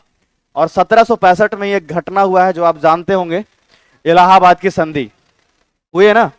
और उसी संधि के बाद जो है यहां पर पूरे बिहार उड़ीसा है ना, इस पूरे बंगाल के साथ में सारा जो रेवेन्यू कलेक्ट करने का अधिकार है अंग्रेजों को मिल गया। इवन कि बंगाल में डुअल गवर्नमेंट, द्वैत शासन लगा दिया गया, और यहां से स्थिति बंगाल का एकदम चौपट हो गया, अंग्रेजों के हाथ में चला गया। तो ये पूरा आप सीक्वेंस को समझ पा रहे हैं? तो पहला तो ये नवाब से प्रश्न आपको पूछे जाएंगे। हमने तो कहानी में बता दिया, लेकिन पूरा ही आपको ध्यान में रखना है बंगाल के नवाब को। जो प्रश्न बनता है देखिएगा, बंगाल का नवाब, और ध्यान से समझिए। सबसे पहले हमने नाम लिया था किसका? मुर्शीद। कब से कब तक? 1717 से लेकर 27, बीच में गैप रखना है आपको याद। उसके बाद अली वर्दी खां। देखो याद रख सकते हो, लेकिन इससे कभी प्रश्न पूछेगा ही नहीं, कुछ किया ही नहीं, प्रभावी व्यक्ति रहेगा तभी तो अली वर्दी खां। और ये कब बना नवाब? 1700। और उसके बाद कौन बना? सिराजू। कब तक रहेगा? 1756 से 57। इसके बाद मीर। कब तक? 1757 से 60। गुड। उसके बाद मीर कासिम, और मीर कासिम रहेगा 1760 से 1700। फिर कौन बनेगा? मीर जाफर 1763 से 1700। इसके बाद नजमुद्दौला, और ये याद रखना है आपको 65 से 67 तक वैसे है, आगे कंटिन्यू। बाद में डुअल गवर्नमेंट लग गया तो ये चीजें खत्म कर दी गई। बात समझ में आई? तो ये पूरा सीक्वेंस याद रहेगा आपको, ये बहुत जरूरी है। देखो हम तो पढ़ा देते हैं थोड़ा फास्ट भी, इसलिए सब बात बता दिए क्योंकि हम उम्मीद करते हैं कि आप लोगों ने पढ़ा होगा। पढ़े हैं तो पूछ के अभी हम पता कर लेंगे कि कितना आप लोगों ने पढ़ा है। तो इसको याद इसलिए रखना है क्योंकि बंगाल से हमेशा प्रश्न बनता है बीपीएससी में। मतलब बंगाल विजय या फिर और इसके बाद जब ब्रिटिश रूल आया तो बंगाल से हमेशा जो है वो प्रश्न बनता है। तो 1765 और इस समय तक आपको बंगाल का नवाब, इसको आपने नोट डाउन किया है क्या? याद भी है सभी लोगों को? देखो तो 2 बार नवाब कौन बना है? मीर जाफर। पहला बार कब से कब तक? 1757 से। और दूसरा बार मुंगेर को राजधानी किसने बनाया? मीर कासिम ने। चलो आप मुझे यह बताना कि सबसे पहला स्वतंत्र, पूर्णतः स्वतंत्र शासक कौन था मुगलों से? अली वर्दी खां। इसके पहले जो है टैक्स जो है वो दिया करते थे लोग मुगलों को, मुगलों से पूर्णतः स्वतंत्र, ऐसा आप समझ सकते हैं। मुगलों से पूर्णतः स्वतंत्र जो है ये आपके कौन रहे थे, अलीवर्दी का। तो ये बंगाल की पूरी कहानी आपको समझ में आई? हाँ चलो, इस समय एक और छोटा कहानी बस याद रखना है। ये तो आपने देख लिया बंगाल वाली स्थिति कि बंगाल विजय कैसे किया है अंग्रेजों ने। तो 1765 के बाद जो अब नजम-उद-दौला का जब नवाब बना, तो बंगाल के क्षेत्र में एक तो डुअल गवर्नमेंट, जो द्वैत शासन आप पढ़ा होगा आपने, है ना। उस समय बंगाल का दोहन बहुत अधिक हुआ, मतलब इस स्तर का हुआ कि बंगाल के लोग अपना ही पेट नहीं भर पा रहे थे। ऊपर से इस समय बंगाल को अकाल से भी गुजरना पड़ा, और अकाल में मतलब लाखों की संख्या में लोग मर रहे हैं। अगर 70 के आसपास पहुंचे हम, ठीक है, तो 70 पहुंचते पहुंचते बंगाल में अकाल भी बहुत पड़ा है। और ऐसी स्थिति में बंगाल की स्थिति इतनी जर्जर है कि जब द्वैत शासन लगाया गया तो एक ब्रिटिश राइटर जिसका नाम है पर्शिवल, नाम सुना है? पर्शिवल ने इस बंगाल में द्वैत शासन के विषय में क्या कहा कि इसको लूट का काल। जब द्वैत शासन लगा 1765 से 1700, लो ये भी तुम लोग को गायब है। अरे बंगाल में द्वैत शासन कब लगा? 1765 से 1700। लगाया कौन? हाँ, द्वैत शासन लगाया, हटाया कौन?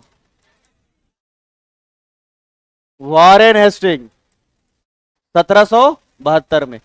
7 साल तक चला था। और इसी के विषय में जो है एक ब्रिटिश राइटर जिसका नाम है पर्शिवल, इसने क्या कहा, इस काल को लूट का काल, है ना।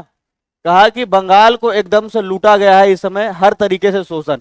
बंगाल के मजदूर की स्थिति ऐसी है कि बंगाल के मजदूर, कई ऐसे मजदूर देखे गए जो कि अपना उंगली काट लिया था खुद ही।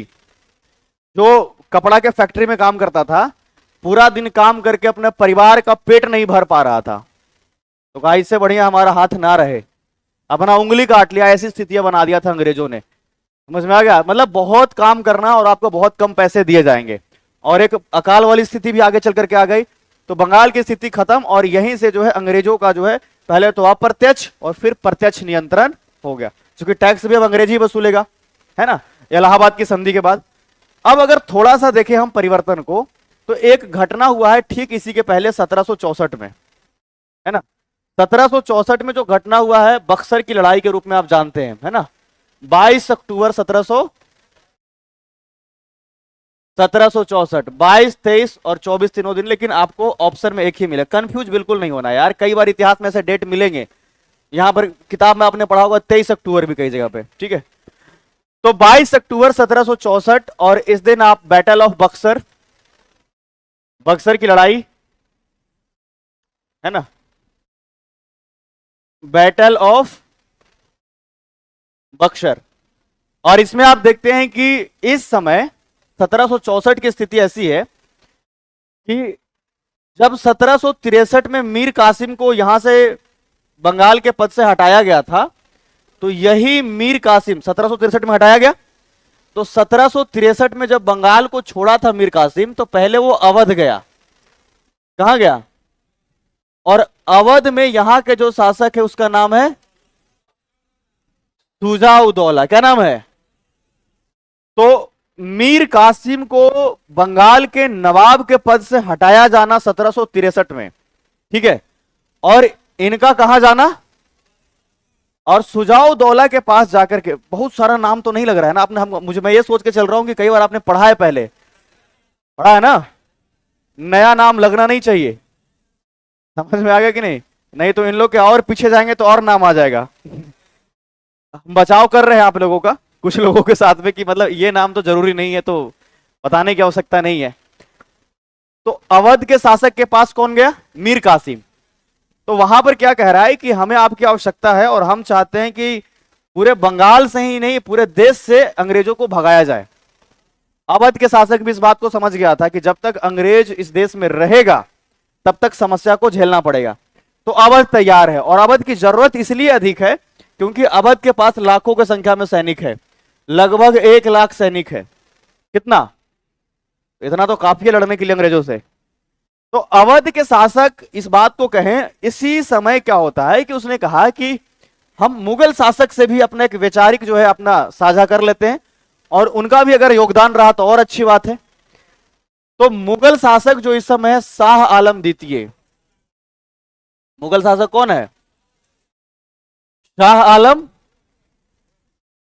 तो शाह आलम द्वितीय जो है ये भी तैयार इसके लिए कि ठीक है अंग्रेज को बाहर किया जाए भारत से। तो तीनों मिल करके, बंगाल से आया हुआ कौन है? बंगाल से कौन है? बंगाल से आया हुआ मीर कासिम।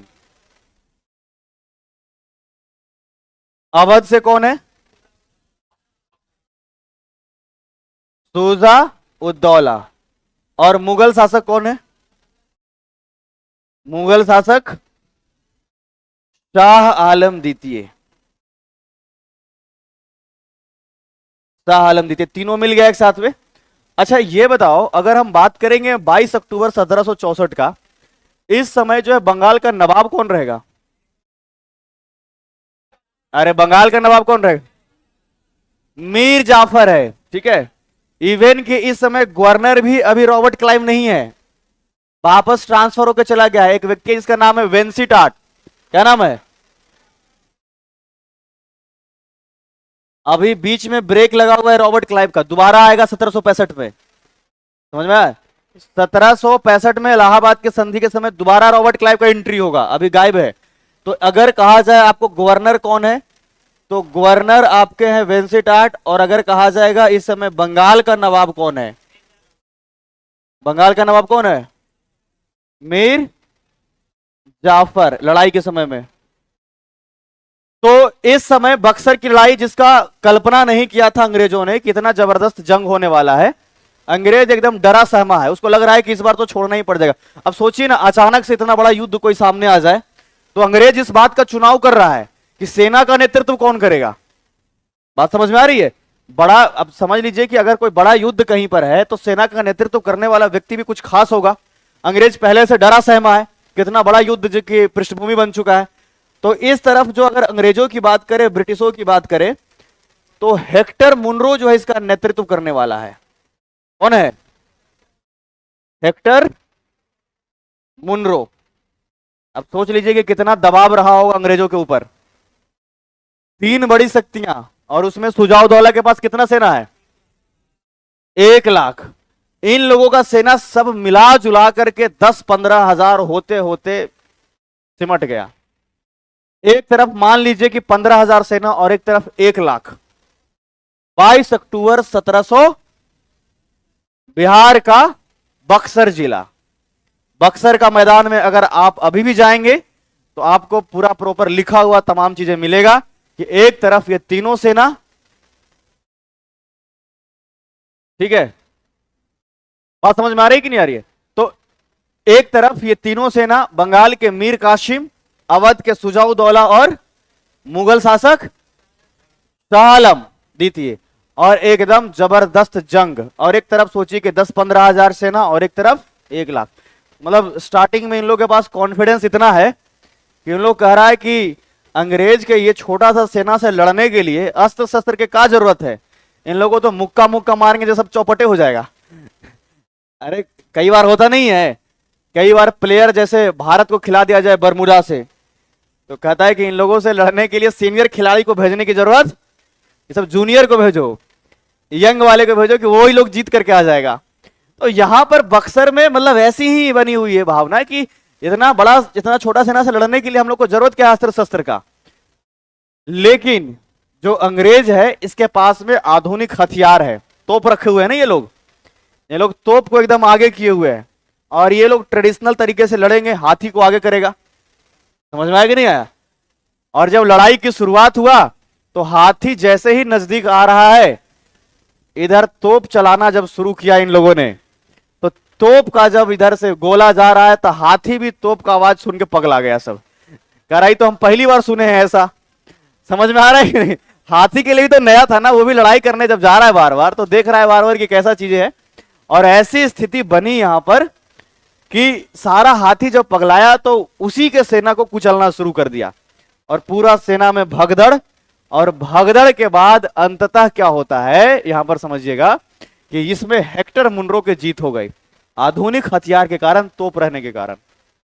और यहां से जब इसमें हार हुआ है तो इसी के बाद इलाहाबाद की संधि आप इधर जानते हैं 1765 में हुआ। इन लोगों को मारा नहीं, जो आपके शाह आलम द्वितीय, इसको मारा नहीं, इसको कहा गया, इससे लिया गया कि बंगाल, बिहार और उड़ीसा का दीवानी जो है अब अंग्रेज तय करेगा। इसके बदले 26 लाख रुपए पेंशन तय किया गया राजा को, कि आपको बस पेंशन। सोचिए स्थिति कैसी है कि भारत के शासक को ही, राजा को ही पेंशन देगा अंग्रेज। अरे राजा को किसी प्रकार से सैलरी देने की क्या जरूरत है, राजा तो राजा होना चाहिए। लेकिन यहीं से ये चीजें हुई और यही बक्सर के युद्ध का हार के कारण ही जो है एक बहुत बड़ा कारण बनता है भारत को गुलाम बनाने का। और पूरा उत्तर भारत का जो क्षेत्र है वो समझ लीजिए कि अब गुलाम हो गया। तो यहां तक की जो स्टोरी थी बस एक बार आपको ध्यान में रखना था। यहीं से जो आगे चलेंगे अब बिहार को बताएंगे। तो आज तक के लिए यहीं तक छोड़ा जाए। आज हमने आपको बहुत ज्यादा पका दिया, नहीं बहुत ज्यादा बता दिया आज, हालांकि थोड़ा तेजी से इसलिए क्योंकि आप लोगों ने पहले पढ़ा है। कहानी कम से कम समझ में आया कि नहीं आया, याद रहेगा। किताब तो आप लोग बहुत पढ़ते हैं लेकिन समझ में इतना आता कहां है, नहीं। तो आज का क्लास जो है सिर्फ कहानी का नाम रहा, आप लोगों का लिखने का सिलसिला नहीं चला। थोड़ा आप लोगों को आजादी मिला होगा आज लिखने से। कल की क्लास में बहुत अधिक लिखवाएंगे, सोच लेना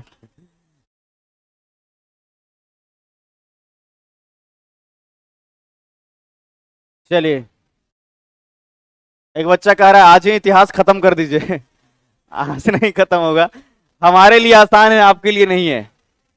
तो यहीं तक आपकी कहानी। एक बार सभी लोग जो ये फेज है आपने पढ़ा होगा हिस्ट्री में, अभी नहीं लिखने की जरूरत नहीं है। आपने जो लिखा है अगर पहले, या तो जो किताब है आपके पास, एक बार इसको पूरा पढ़िएगा, ठीक है। जो टॉपिक आपका है बंगाल विजय, इसको पूरा पढ़िएगा, पूरा कहानी समझ में आ जाएगा आपको। जितने नाम है जो पूछे गए हैं वो सब यहीं से है आपके, ठीक है।